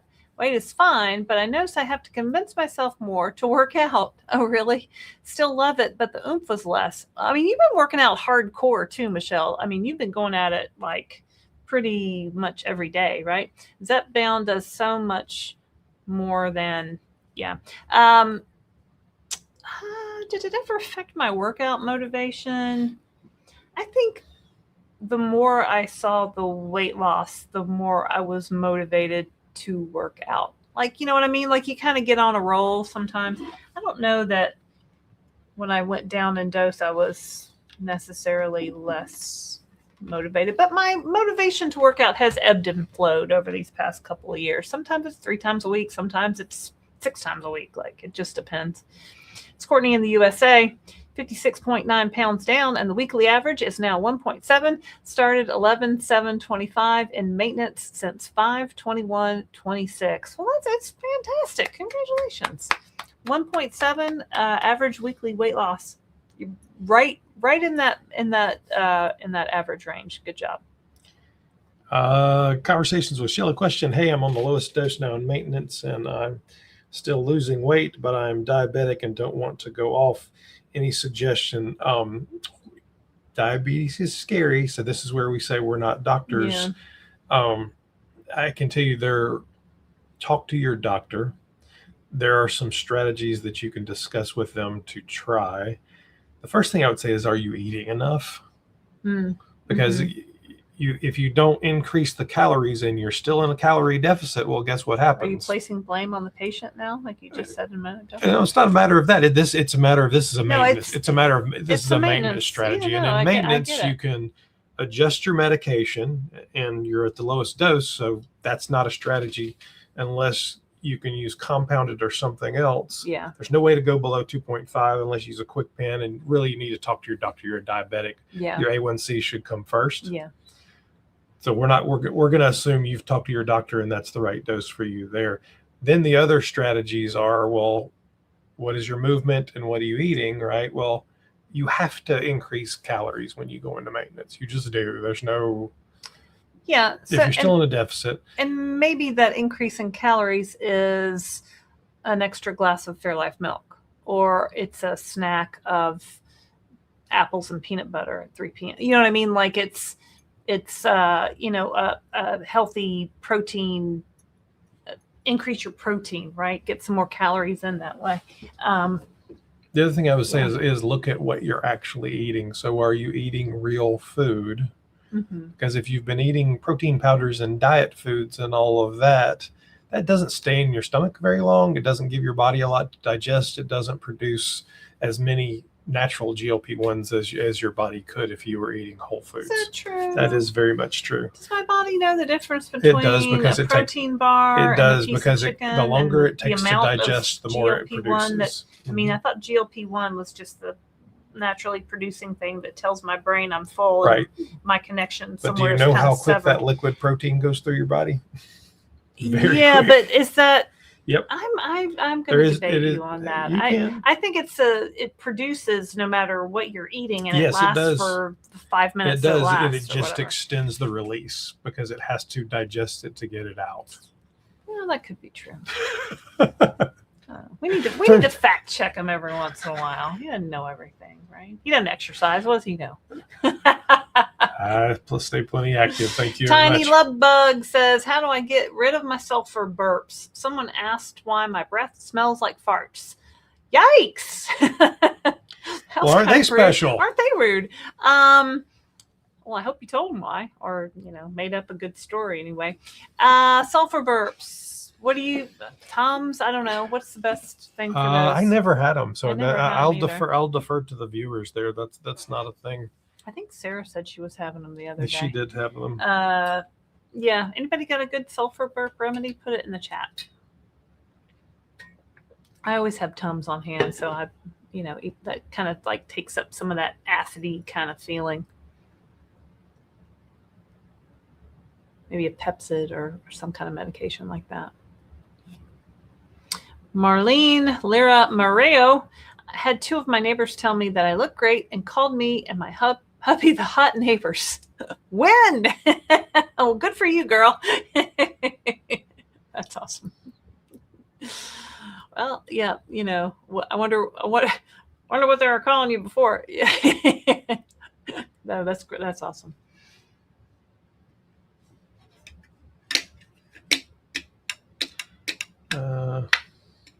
Lisa Campbell, Y2V, 4th day from first Zepbound 2.5. Have some weird side effects. All right, you're on day 4. First day, I had a weird taste in my mouth. I get that when you have the shot. Tired, crazy dreams. Yep, that sounds about right. I'm a bit nervous to continue. Not bad side effects. I hear many stories. All that's normal. There's nothing weird about that. So the weird taste you will get, and I used to get it early. I get it sometimes, and I still get it occasionally. But mine manifested as kind of a dry mouth that wasn't really dry, like you couldn't really drink enough to even do anything with it, and it was a little metallic tasting. It also affected the way things tasted for a while, and even today, like sweet things are too sweet, so that none of that's a surprise. Fatigue is a known side effect, particularly in the early phase. Yeah. Take a nap if you can. Time your shot to a time where you have some time to rest a little bit. We always did ours on Thursday or Friday because then we had the weekend to recover. Crazy dreams, some people report that, so that doesn't surprise me at all. But yeah, I mean, I can tell you the only absolute positive way I can tell you that these are going to work is if you indeed take your shot and take your medicine. So we would encourage you to follow your doctor's instructions and do that. What does flow state mean? Where do you see Marcy LP sent flow state for 200 joules. I don't know. There's gifts. LP. I don't really know what those are. I don't know what those do. I don't know. Well, somebody YouTube, they don't tell us, right? They just like put these things up, and I guess we're supposed to figure it out. But thank you. Coop 267. Thanks. Yeah, 2.9 pounds a week is a lot. I went back to 2.5 this morning. I was planning on taking again on Saturday night. Is this the one who wanted to split his dose? But maybe I should hold off till next Wednesday instead of split dosing. Yeah, I don't know, Coop. But talk to your doctor about the whole situation. I think you wanted to.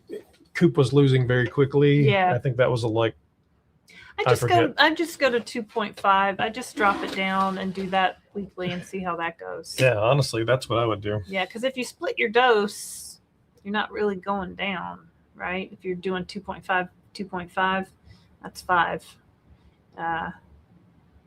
And you were planning on taking it, yeah, because Wednesday, Sunday. Maybe just take your next shot next Wednesday. I'm not a doctor. It's Kat. I'm at a Japanese clinic. They just said it was a rule. I've been on it for 2 years. Found a clinic for Ozempic. No Wegovy here. Yeah. You've been on it 2 years, and all of a sudden they're like 7 months and you're done. Sorry, Kat. Is that a random country rule, or is that the rule of the actual clinic? I don't know enough about the Japanese healthcare system to really have an opinion about all of that.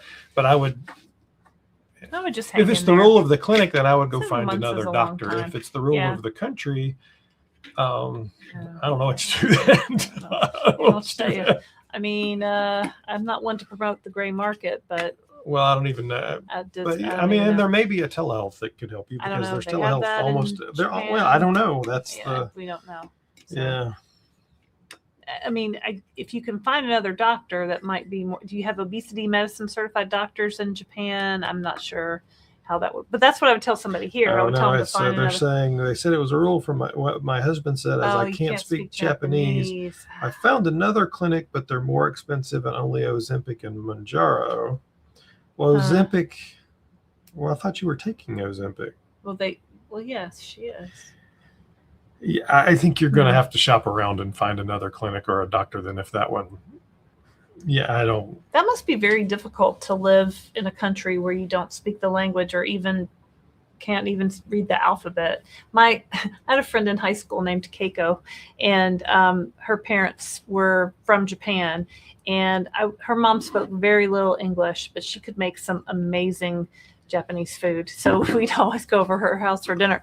And I remember we were going somewhere, and Keiko had to write her parents a note on where we were going, because this was the 80s and there were no cell phones or Life 360, and she's writing in Japanese, and she's like, oh, I don't know the symbol for that. Also, another fun fact about Keiko is why do they need fun facts about your high school friends? I don't know, because we're talking about Japan.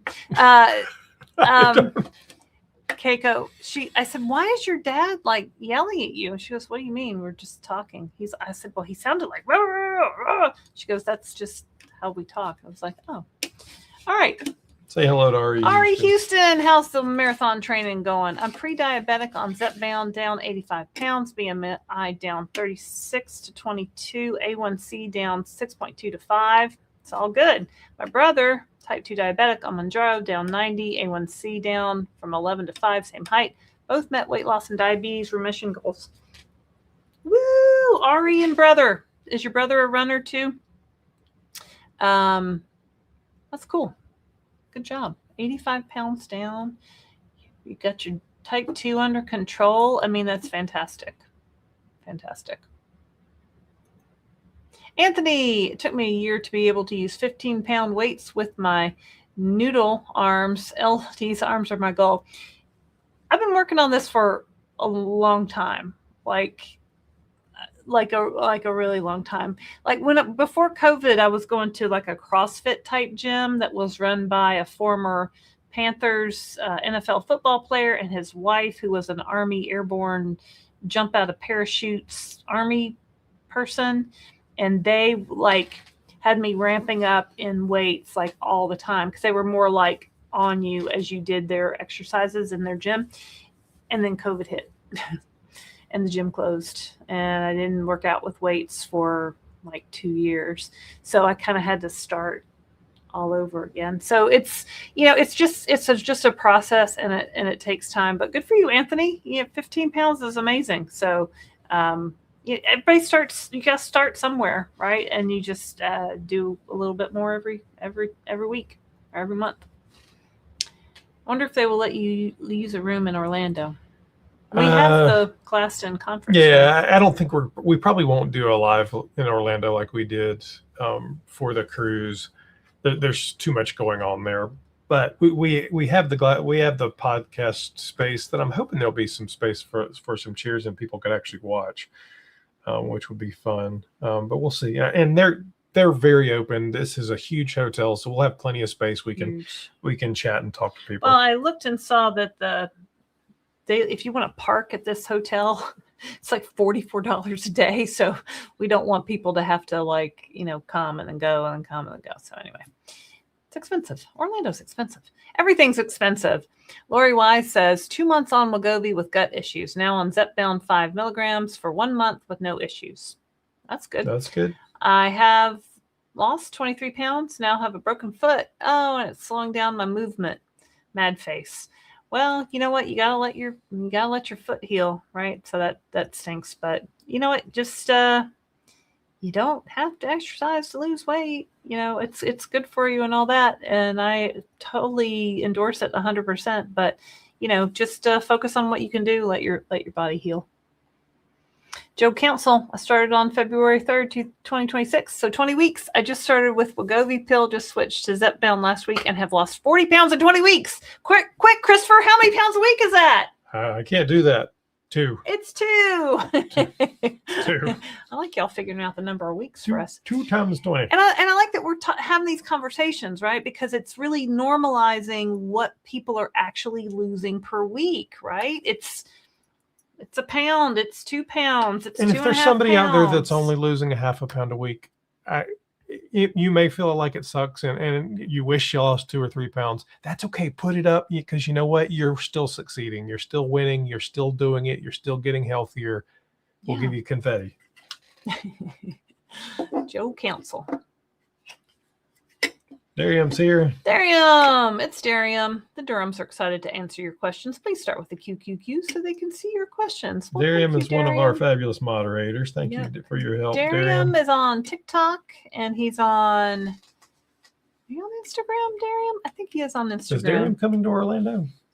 I think Darium's coming to Orlando. Are you? I don't remember. Darium is the one who told us about this conference last year, and we came. We could drive to one last year. Yeah. It wasn't far. And so we were very glad that you told us about this, Darium. So thank you very much. What? Anthony, it was me.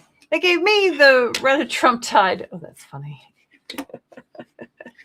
Anthony, I know that you're not 79. And my guess is at Anthony's age is probably like and no, Anthony knows too many young. He knows all references. but he knows the references my girls know. My guess. I don't think 20, probably not 30. 20, I don't know. How old are you, Anthony? Anthony, tell us how old you are. We've never seen a picture of you, Anthony. We know nothing maybe about Anthony's you. like us and has kids that age. Who knows? Could be. I have a feeling Anthony's in his 20s. So maybe someday we'll meet Anthony. Aida says, my doctor 5 years ago told me that A1C is supposed to be under 5.6.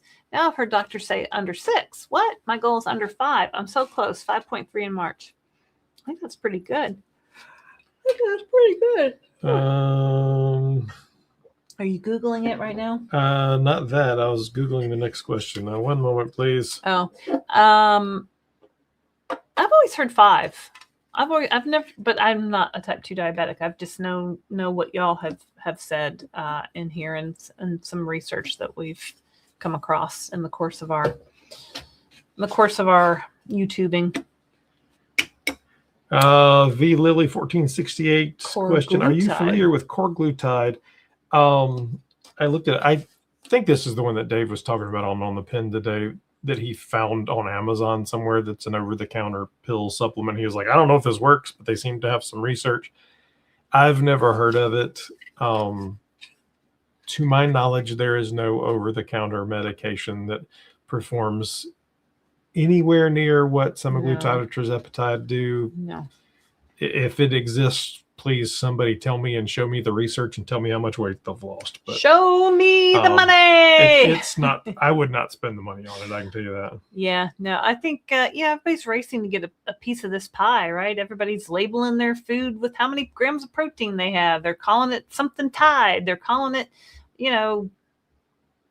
whatever to try to get an end on this GLP-1 action. So be careful out there with your dollars.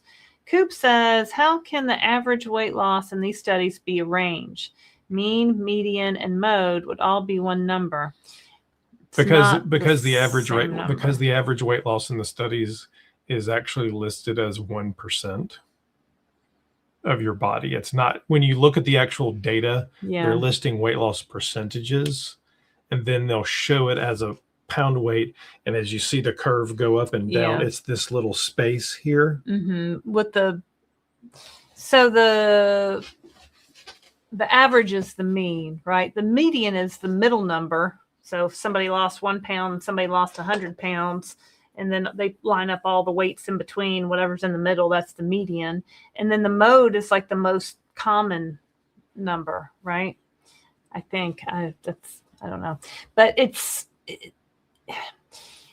you have to remember that, like when they say Foundayo has a 12% average weight loss, like somebody might have lost 50% of their body weight. Somebody might have lost 30% of their body weight. Somebody might have lost 0 because it didn't work for them. So it all gets averaged together. I think the question here is average is an actual number, and Coop is right. I think what happens is it becomes a diagnostic tool and a conversation tool that doctors are using to level set people's expectations. Well, and the drug companies are using to promote their. I mean, I've never seen Lily say or I've seen them say it in the commercial, but not between 0.5 and 2. I've never seen them say that. You mean the average weekly weight loss? Yeah. No, they're more like 15%. It's better than Ozempic. They always yeah, give I've seen a lot of those Lilly commercials lately. But when you can go look at the numbers and they break it all out into charts. I think that has just become a diagnostic tool and a conversation tool that doctors use. And it's an easy way to level set people's expectations. That's really about, hey, you're not going to lose 10 pounds a week. It's just not going to happen. And I think that's what it's important for people to know. This is not a fast weight loss plan. This is a rest of your life, 1 to 2 pounds a week weight loss. And then you might have to stay on it for the rest of your life or until something better comes along in the future. CD doesn't look a day over his metabolic age. Yep. It's all that researching. It's all that YouTube watching. All right. Oh, I think Mindy put up a...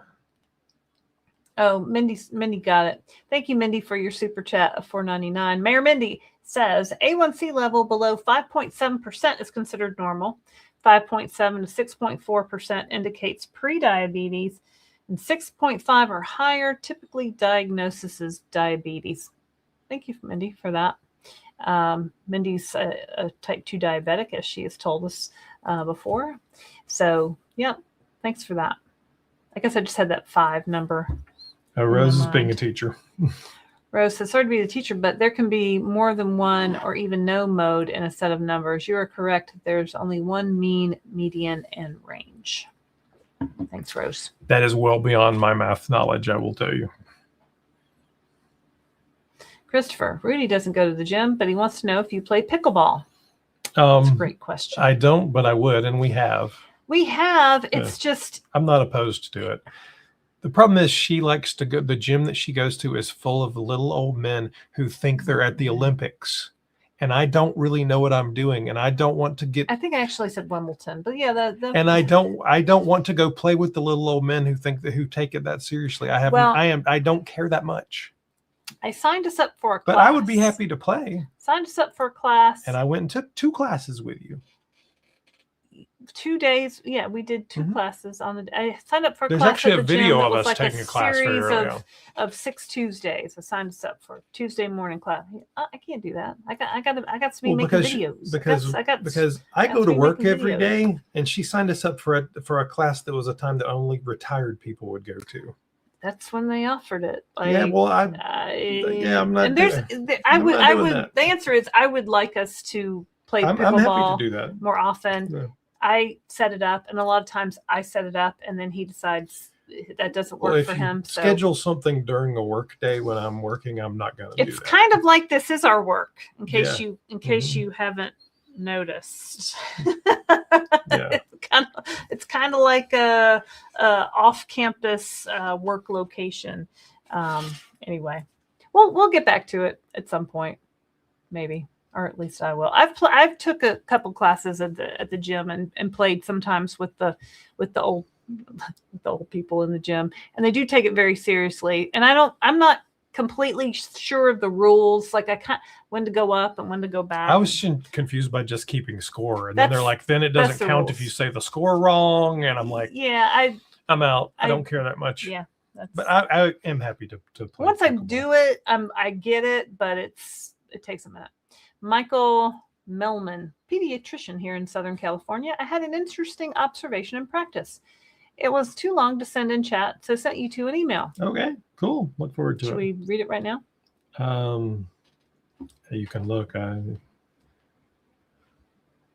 La la la, Michael. All right, that's him, right? All right, I'll read it. Well, more importantly, Ann Quitman says, usually Laraine makes me laugh, but today Christopher did. With exercise is not part of my personality. That was a good one.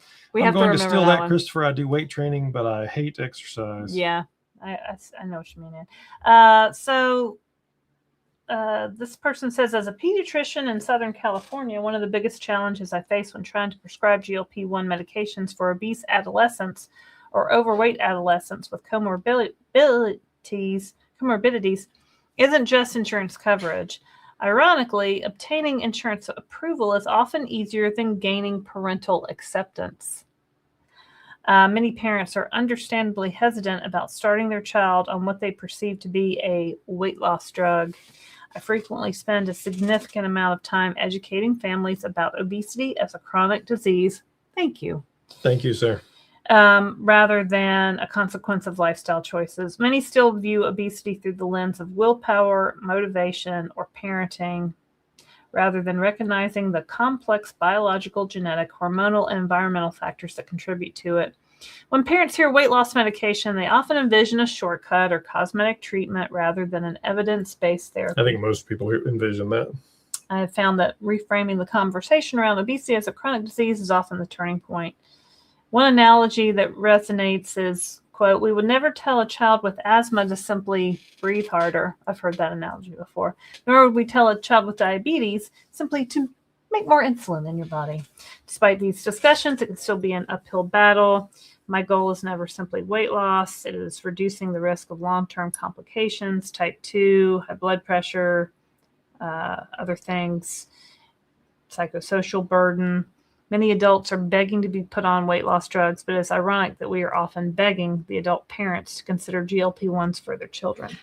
Well, so tell me his name again. Point. I don't remember. Michael. Oh, Michael.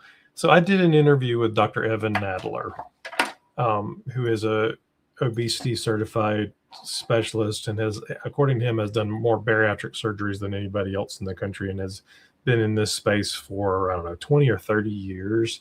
Go watch it. He's a fascinating guy. If you're on LinkedIn and you're not connected to him on LinkedIn, go link. He'll talk to you. Super interesting guy. You guys would get along very well because it's and I would love to see for us to be able to help build a community of pediatric obesity specialists having conversations, because I think it's super important to be able to change kids' life as early as possible, but to head off the issues.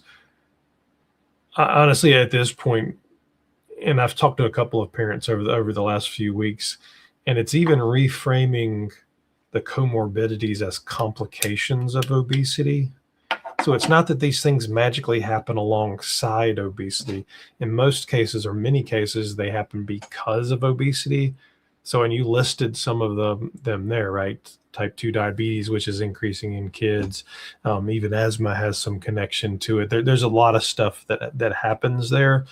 But thank you for your work. I mean, we appreciate you out there fighting the good fight. Yeah. I mean, I think back to my own parents who, I was a child of the 70s. My parents took no medications. Like, they rarely took a Tylenol or an aspirin or an Advil. Like, there was no way they were going to put me on any medications. And I can see the resistance, and people have asked me, at one time I was, severely obese, or, I don't know, but people have asked me, did you ever consider weight loss surgery? My parents would have never considered that for me. They always thought that I could just move more and eat less. And so they restricted my food intake and put me in every exercise program that they could. I mean, and I don't fault them for it, but now we know more, right? Now we know that obesity is a chronic progressive disease and there's no cure.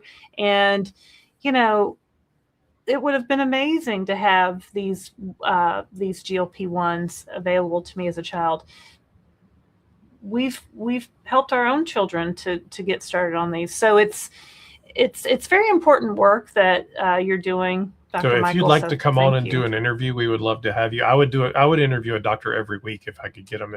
And I'll go in phases where there'll be like 6 weeks of doctors, and then I can't find another one. And they kind of cluster. We've got 2 or 3 scheduled right now, but I would love to have a conversation with you about it, because I think it's important work, and it's work that could change somebody's life at the earliest point and avoid so many complications, both medically and psychologically. I mean, just to avoid the trauma and the abuse and the stigma. Holy cow, it's life-changing. The treatment you get from other people. We could go on for days on this subject. Heather wants to know, how accurate is your BP reading on your Hume 2.0? Well, Heather is a member of Club Downsized, so I was talking a little bit about this last night. So I've been testing out the Hume 2.0 band. I'll have a video reviewing it. Probably will come out next week. And it takes your blood pressure. So I just pulled this up. My blood pressure has always been pretty good. But she's not checking. We have a blood pressure cuff. I take mine every day. You're not checking yours every day to compare, though, right? I'm not. So I don't really have anything to compare against this, but my systolic over the past day today has ranged from 114 to 123, and my diastolic has ranged from 63 over 71. So 114 over 63 to 123 over 71. I think that's pretty good. It's in the normal range, I guess. Yeah, it's in the normal range.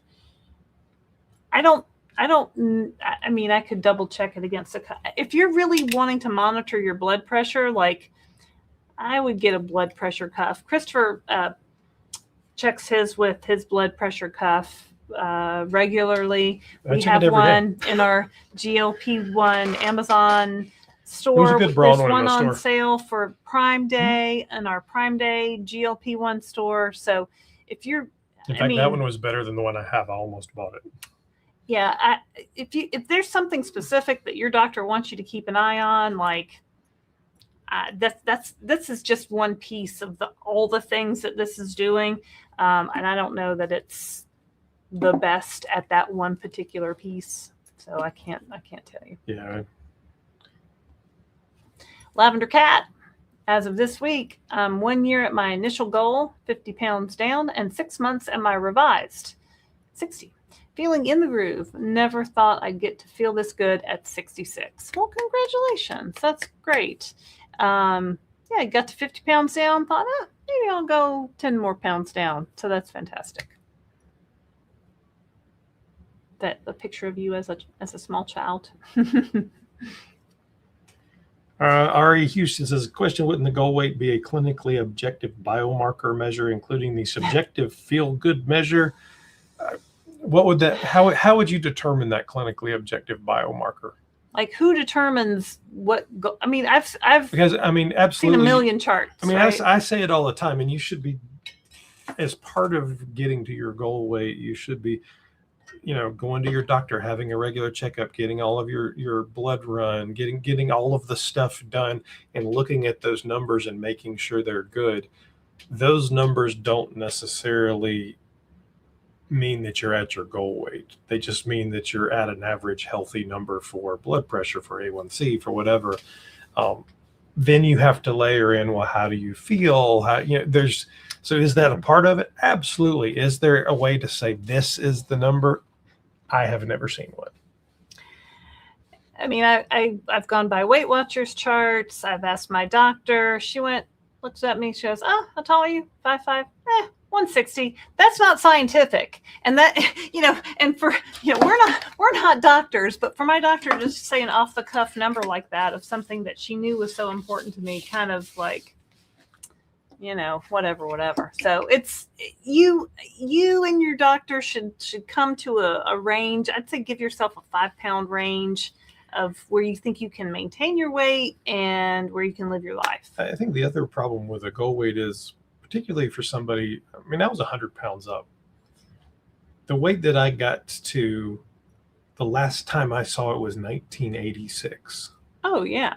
1986. I think I was in the 7th And I'll grade. tell you, my 1986 17-year-old body does not look like my 2026 57-year-old body. I would imagine not. So that in my head and the reality of today are two completely different things. All my numbers, I can look at my Hume scale, I can look at my blood pressure, everything that I'm managing is in a great place. But the expectation that you set 100 pounds ago, 200 pounds ago, this is where I want to be, just might not be where you end up. It might be, You just need to reevaluate as you go and say, okay, I'm good, or I'm. Yeah. And we've seen people go too far. We've seen people say, I want to adjust. So I think when I was in the eighth grade, my father told me, he said, write down the weight you want to be and put it on a piece of paper. And he showed me his piece of paper. And I said, I put this in my wallet. So I remember I wrote down 130. That was the weight I wanted to be when I was in the eighth grade. And I put it on my makeup mirror, and I put it on my bathroom mirror, and I put it in my car, but I put it like all around my room, all around my stuff. And I remember I was trying to get to 130, and I could not get below 150. Like, they offered me money, they offered me all kinds of stuff. They took me in a Nutrisystem, and I was never getting below 150. Like, it just wasn't happening. And it turns out 150 was probably a fine weight for me to be, but I was always on a diet, always trying to lose weight. So it's, we all kind of have those numbers in our head, or maybe you weighed 120 pounds in high school or 100 pounds in high school, and that's what you want to get back to. Maybe that was never achievable. Maybe that was always too low, because what we thought was a good weight in the 80s is not a good weight now in 2020. And we're not all the same body types, right? We're not. I used to think I was large framed. Big boned. No, I was just overweight. Well, let's take the extremes. Let's take Shaq and let's take Kirsten. Well, height is definitely right. But if you look at the way they're those two people are completely built in a different way. Well, and I've seen also pictures of like 6 different women that all weigh 150 pounds, and they all look drastically different in their body shape and size, right? So it's really something that you have to. No, to my knowledge, there is no scientific way to say this is the exact weight that you should be. If you know something, let me know. I'd love to learn about it. What's Nancy say? I'm in the messy middle and I don't have a goal weight. There is a 20-pound difference in the goal weight that my dietitian and PCP set. You mean between the dietitian and the PCP, there's 20 pounds difference? That's quite a big difference. I'm just working on healthy and getting arms like Laraine. Well, my human body pod tells me my arms are fat, so there you go. But Ari, I mean, I did a whole video about it. My goal when I started was not really weight loss. My goal was to get all the numbers in the green. My goal was weight loss. It was to be average. 100%. It was to be standard, which irritates the crap out of people because they're like, you shouldn't be average. I'm like, I didn't believe I could get to average. Average seemed unattainable. Average was like when I was 100 pounds up. Average was like climbing Mount Everest. Right? It's never going to happen. Right. Like, sure, I'd love to lose 50, 60, so like, 75 pounds. Average That's never going to happen. They're like, average can't be a goal. I said, put on 100 pounds and then tell me average isn't a goal. It's all relative, right? It's all, and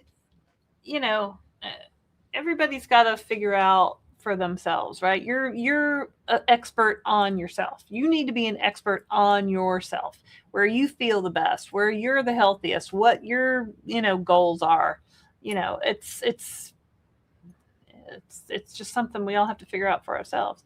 Margaret Mickham, I think it's Mike. We're just gonna say Margaret. I'm down 6 pounds from my goal weight, 164. It'll be 100 pounds down from my highest weight. Wow, that's great, Margaret. That is fantastic. I mean, 100 pounds. That is. I mean, we back in the 1900s, we never heard people losing 100 pounds. Like maybe at Weight Watchers, occasionally you'd see somebody hit 100 pounds. But now with these GLP-1s, like anything's possible, right? It's fantastic. There's 343 people out there. Hello, everybody. We're 2 hours, 3 minutes into it. 282 likes. Hello, I'm Christopher. This is Laraine, and this is JoJo, CEO. Oh, JoJo's back. CEO JoJo's back at the desk. And Kitty extraordinaire. Boss. She's a kitty boss. Julio says you need to make a T-shirt that says "Exercise." Julio has not great part t-shirts. of my personality. Yeah. Julio exercise is definitely part of his Absolutely. Personality. You should check out his channel, Riding the Tide. Julio, put your channel up there. Julio, make a comment so we'll see your handle there. Julia says, have you guys ever tried a Peloton? And did you like it? No and no. Those are so expensive. I remember over COVID, we used to see the trucks going through the neighborhood, dropping off the Pelotons, right? I think there's a lot of used ones on sale these days. Wendy had one. She got over COVID, our across the street neighbor. And no, I've never tried one. I've never personally. You've done spin, right? I've done the cycle bar classes, and I never really got into that. Like, I never really, like, the bike riding part of the triathlon was always like a part I didn't like. And like the cycle bar I did a few times, and I don't know. I got to be seen by other people. I got to be like in the front of the class with the instructor. Like, what did you have, a treadmill when we met? It was you hung clothes on, or what was it? I think it was a stair climber, baby stair climber.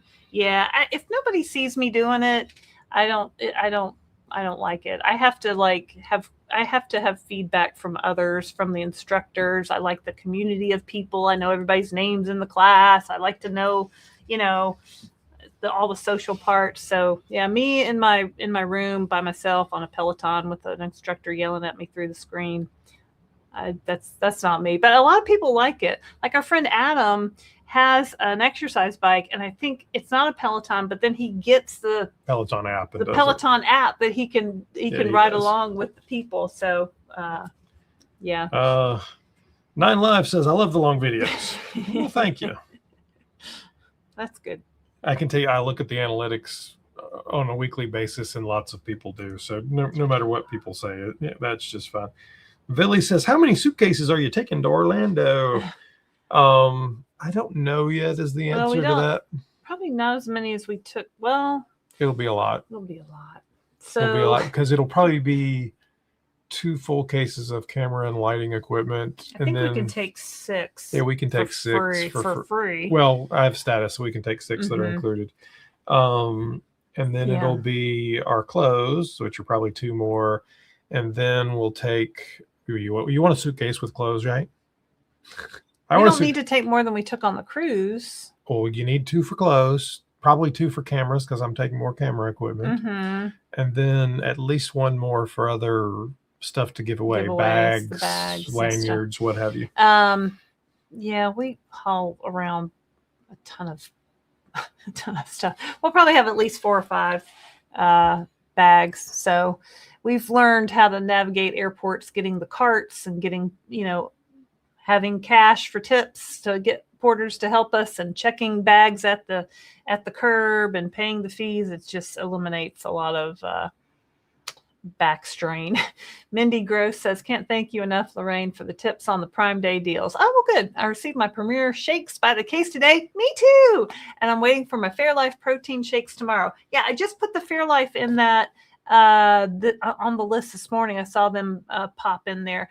The Fairlife shakes are generally, like, from our taste test, from our sample, the only one of 2 people, we're the top tasting, top nutrition, top everything. Also the top in price. So when you see those go on sale, grab them. I like Premier Protein. I think they're a little bit more economical, and I like how they taste. Aida says, do you still get nauseous after overeating? I had forgotten that feeling until we went on vacation, and I overate on Father's Day.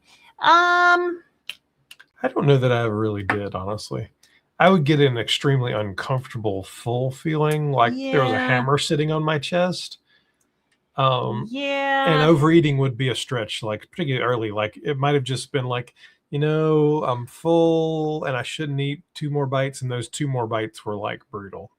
Not like, eating an entire fried chicken or something. I'm trying to think of the last time I really ate too much, probably on the cruise, honestly. At some of those, when we did the second part of the cruise and we did some of the specialty restaurants, that I just was kind of like, I'm just kind of tired of eating. But then I felt like, oh, it's here, protein, let me try to finish the steak. And I was just kind of like, oh, I can't do it. Right.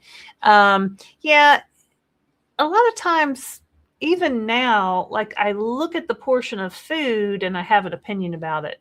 Oh, that's not enough. Oh, that's way too much. Oh, I'm not very hungry. Oh, I'm starving. And a lot of times what I think at the beginning of the meal is not how it actually turns out to be, right? So you just have to, listen to your body and get that full signal and, learn when to stop and just stop when you're full. That's just something new, I think. Carla finally got to an average BMI for over a month. Congratulations, Yay! Carla. Let's see. She was the one with the colonoscopy. She was. Left yeah. Oh, so now she's sad. Now, Carla, you know what? I don't want to say it's just 3 pounds, but really, girl, it's just 3 pounds. Like, don't let it get you down. Like, it's not that serious. I know it's that serious. I know. Believe me, Carla, I know. But really, we got to step back and look at how far we've come and all of our progress. And it's not that serious. And you have to step back from that number on the scale. You have to take a step back. You're making big changes in your health. You've come such a long way. Look at the bigger picture. Look at some old pictures of yourself. Take some new pictures. Take your measurements. Look at your non-scale victories. That's where you need to look at. Anative, I am new to GLP-1 and your channel. Have been binging your channel. I got angry when the noise stopped, knowing I've been fighting an unfair battle my whole life, right? Well, so here's what I would tell you. We never knew. I hear this more frequently from men than anybody else. And people think, oh, men don't worry about their weight. Well, that statement I hear from men, James in Australia, was just so livid, just so angry. He was beside himself because he had been blamed this whole time. And once he started taking that medication, it was so different. So when that food noise turns off, you're like, oh, wow, it's quiet. I'm not thinking about, I was at the grocery store today. Earlier, I said what I got at the grocery store for dinner. It was rotisserie chicken and some other stuff. And I'm at the grocery store. Okay, it's 5 o'clock. I need to get something for us quick to eat because our live's at 7. And I'm like, you know what? I haven't eaten that much today. I had a bowl of kashi cereal, high protein cereal for breakfast. I had a salad I chopped up with some ham and some cheese and some walnuts for lunch and some vegetables. That was it. And it was 5 o'clock and I was feeling kind of hungry, but it was the first time it occurred to me that I needed to eat. Whereas before, hungry all the time, I would have been going through a drive-through or taking some food in the car, or I always had food in my purse. What if I got hungry and I was away from home and I needed a snack? There would be a hunger emergency. I don't have that anymore. So Sean Johnson said, is the 0.5 to 2 weekly pounds expected across all available drugs? So. Well, so the statement that you'll hear from doctors that's a little more full than that is the average healthy weekly weight loss is expected to be between 0.5 and 2 pounds. Healthy being the key term. The challenge right now is that even when retatrutide comes out, we don't have a way to manage for doctors to help you manage to stay healthy if you lose weight quicker than that. You're going to have side effects if you do. You're going to lose hair. You're going to lose muscle. There's a lot of things going on that just losing more than 110 pounds in a year, which is what 2 pounds would be, is hard on your body. Your body does not want to do that. And you have to, the only way to have a hope of maintaining this is to do it in a healthy way. So there are drugs in development, and we've talked about them in various versions of the news that are focused on burning more energy. So retatrutide has a glucagon that's supposed to help with that. But even that, the whole side effects and the muscle loss, it doesn't solve for as much. Theoretically, retatrutide doesn't, but the numbers don't really say that. There are some additional ones that are being developed that are supposed to be muscle sparing. They're years away.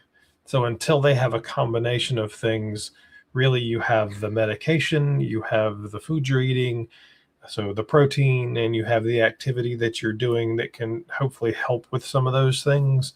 But right now, if you're losing weight faster than 2 pounds, doctors get concerned, and in all likelihood, they're going to dose you in a way that you don't lose more than 2 pounds if they know what they're doing.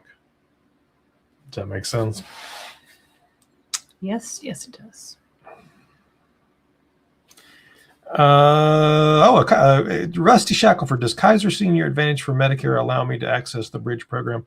I don't know enough about Kaiser Senior Advantage to tell you anything about that. If it's a Medicare Part D plan, then yes, it does. Part D. So in order to be on Bridge, you have to have a Medicare Part D. It doesn't matter which one you have, but you have to have a Medicare Part D. Part D is the yes, the prescription part. We're not actually on Medicare because we're 57 years old. That's why I don't know. I don't know is the answer to that. But if it's a Medicare Part D, then theoretically you should be. I guess they could call their insurance company. Mm-hmm. Sunflower. Mounjaro has been a life changer for me. Down 50 pounds. A1C decreased from 12.5 to 5.5. Wow. That's fantastic. I would say life changer for sure. Good job. And you got a little cute kitty there. My kid. Jojo, you keep moving around. I'm trying to get the Jojo cam on you. And you're not Jojoing around. There she is. There she is. What you doing, Jojo? Live Cheesy 6007 question. I don't know if you've spoken about other peptides about Mike and B12 and NAD. I'm wondering what's your take on it. Thanks. They're not something that I have any interest in. If you watch this channel at all, you know I have taken the simplest path towards all of this and really focused on tirzepatide and eating whole foods and repeat. Same thing, eating whole foods and repeat. Beyond that, I report on the research almost every day, and the research on those is slim at best for most of them. Mm-hmm. If you're working with a doctor and they feel like that these are something that works for you, you're a grown up and you can make those decisions, but it's not something that I have an interest in. So I was taking a compounded tirzepatide shot from Mochi Health that was compounded with NAD+. And did it make me feel any different? I mean, maybe the first shot I felt like I had a little bit more energy, but then I was like, no, I don't think so. I don't think it was actually enough for me to know any difference. B12 is something I've taken on and off through the years. I don't know what MIC is. But I mean, tirzepatide, semaglutide, the new Foundayo pill, like those are the things that work. So if you want to, and I actually did ask my doctor about the NAD+, and she said, it's not going to hurt you if you want to try it, but it's not proven to do anything. So I tried it and I was kind of like, some people try it and like it. And there's channels out there that all they do is talk about all those peptides, and they're going to grow. I mean, I think you're going to see a lot of BP 157. The one people there's talk a about bunch of them out there. I don't even know what that means. What I would say is be careful, know what you're taking. I have looked at a lot of them. There are some that, particularly if you have other illnesses and complications and comorbidities, can be issues. So make sure you understand. And it always disturbs me, the whole stacks that people are doing, because maybe one of them is okay, but when you're taking 5, that scares the heck out of me. So you're grown up, do what you want to do. Let's see. Hi from Port Douglas, Australia. I just wish I want to go to Australia someday. So. Hi, Warwick Whitcomb. I think we're about we're going to be done here shortly. If you haven't hit the like button, please do so now. There's 309 likes and 306 people. So. Thank you. It helps us. It helps the algorithm. EQ friends, been on GLP-1 for 4+ years, been self-pay for all but the first year. I'm down 100 pounds. It is life to me. Great. Down 100 pounds, 4+ years. So we've been self-pay for 100% of our shots, as well as some other family members' shots and medication. So, it's if it wasn't life-changing, I mean, we wouldn't be sitting here today, right? If it wasn't something we felt so strongly about and wanted to tell people about, and it's access. We want more people to have access to these medications. We want them to be affordable. Eli Lilly, if you're watching, please lower your prices. And Novo Nordisk and anybody else coming. Viking Therapeutics, you're going to have one someday. What's your price going to be? So really, it has to come from the drug companies lowering these prices, because it's breaking the bank for some of these insurance companies to cover them at these high prices. So that's our goal. All right, we're lifers. I'm gonna zip through and make sure I'm not missing anything real quick. I think this is a great run from Jenna. She was on the cruise. Let's give her some confetti on this one. I officially weigh half my highest recorded weight. It's hard for me to believe that I was twice my size, especially since I feel like I have quite a bit more to lose. Jenna, I was using you as an example, and I don't remember if it was on the last live. I don't remember, or maybe it was a members live. Because Jenna came on the cruise, and we met Jenna last year in Orlando. We did a meetup in Orlando, and then she came on the cruise this year, and she said, "You know what? I just feel like I haven't really lost that much from last year." And I said, "Girl, what do you mean? What do you mean? Like, you've shrunk. Like, I remember meeting you last year, and you definitely look much smaller this year." And she's like, "Huh?" So I'm like, "Hang on, I'll pull up the receipts." So I'm pulling it up on my phone, the pictures from last year. I said, "Look." And she was like, "Oh, yeah, I see it." And so now she officially weighs half my highest recorded weight. It's hard for me to believe I was once twice my. I mean, and that's what we need to see on the journey, right? In the messy middle, like Durham calls it, right? We're in the middle of our journey, and sometimes we get distracted by, a blip in the scale or something, life happens or something. So, go back and my hair's doing something weird. Go back and look at those pictures. This is not the right side. It's this side. Sorry. Go back and look at the pictures. Take side-by-side photographs. Let your brain see it, not in the mirror, but in a photo. But that's great, Jenna. That's awesome. Question from IVC. Hi, new here. I have a few questions regarding 67-pound weight gain in a week, and also any recommendations for hair loss thinning. Well, I got back from a cruise and it gained 10 pounds. So I don't know what's going on in your life, where you are in your titration, what you're eating, what's your stress, what's your sleep. There's a lot of stuff going on that can impact weight gain. I can tell you, unless that somebody out there can do the math for me, but that's a lot of calories that you would have actually had to have consumed. Right. So 6 to 7 pounds in a week is probably not a true weight gain, right? So maybe something happened to you this week, or it's hard to say, right? But you know what? Just keep going.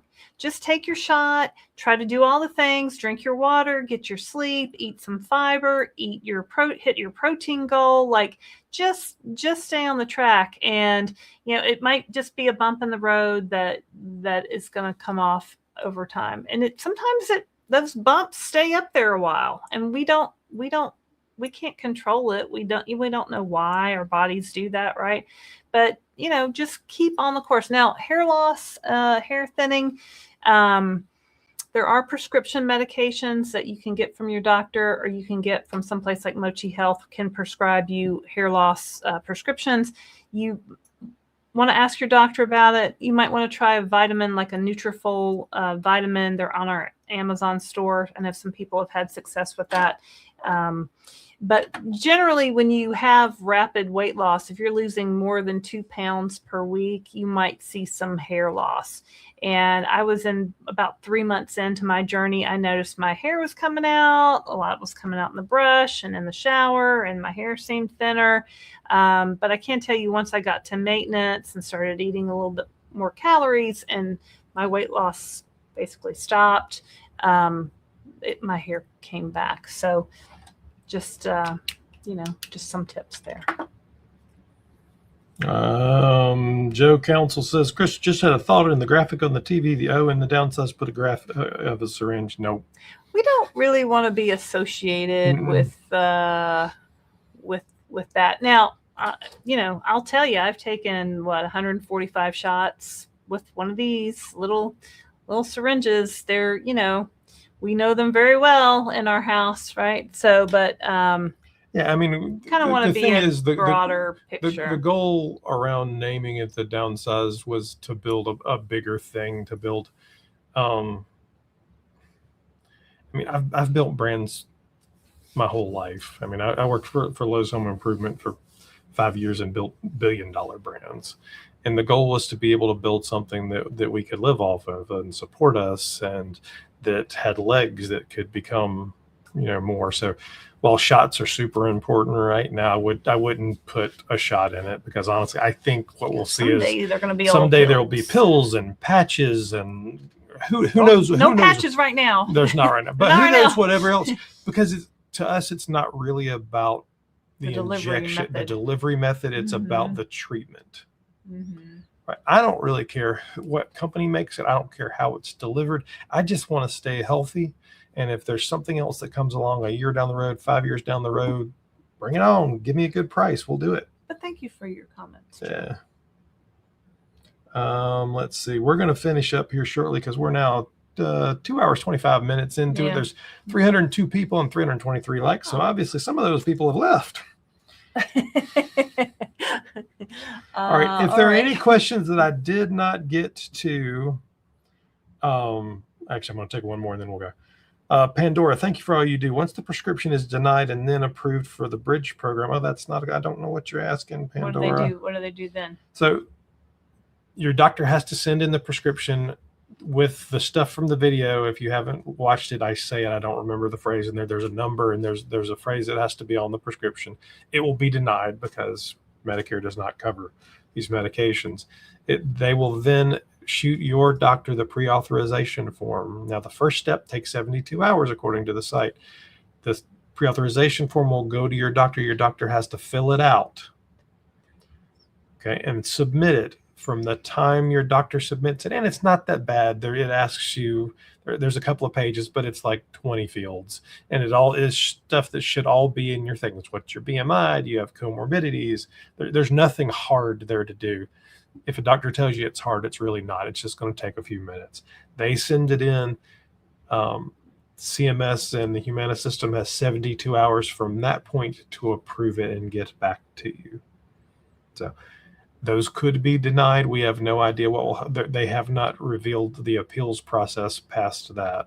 So stay tuned. I'm sure there's a whole video once we learn more about appeals, because people will get denied at some point, and that's what's going to happen. But it's 72 hours, then 72 hours. All right. I think that's going to be it for us tonight. Stay tuned. Lots more to come. Gonna have a couple of Downsized Dish episodes probably tomorrow. Julio from Riding the Tide, and there's another lady I'll probably run as well. I love doing two that are very different. That gives lots of people stuff to look at. And if you haven't already, hit the subscribe button. Right, I think we're at 51,000 subscribers, so a little more than that right now. Yeah. So we appreciate your support. We do. And that's it for us this evening. Bit me. Yeah, I got a couple today too. That's it for us this evening. Okay.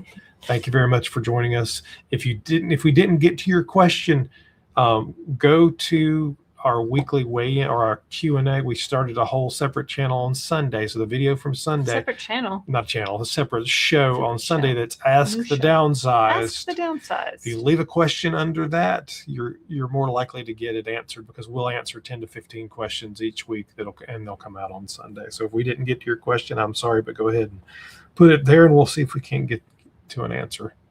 And that'll come out on Sunday. All right. My name is Christopher Durham. I'm Laraine Durham. And we are the Downsized. Thanks for joining us. Good night.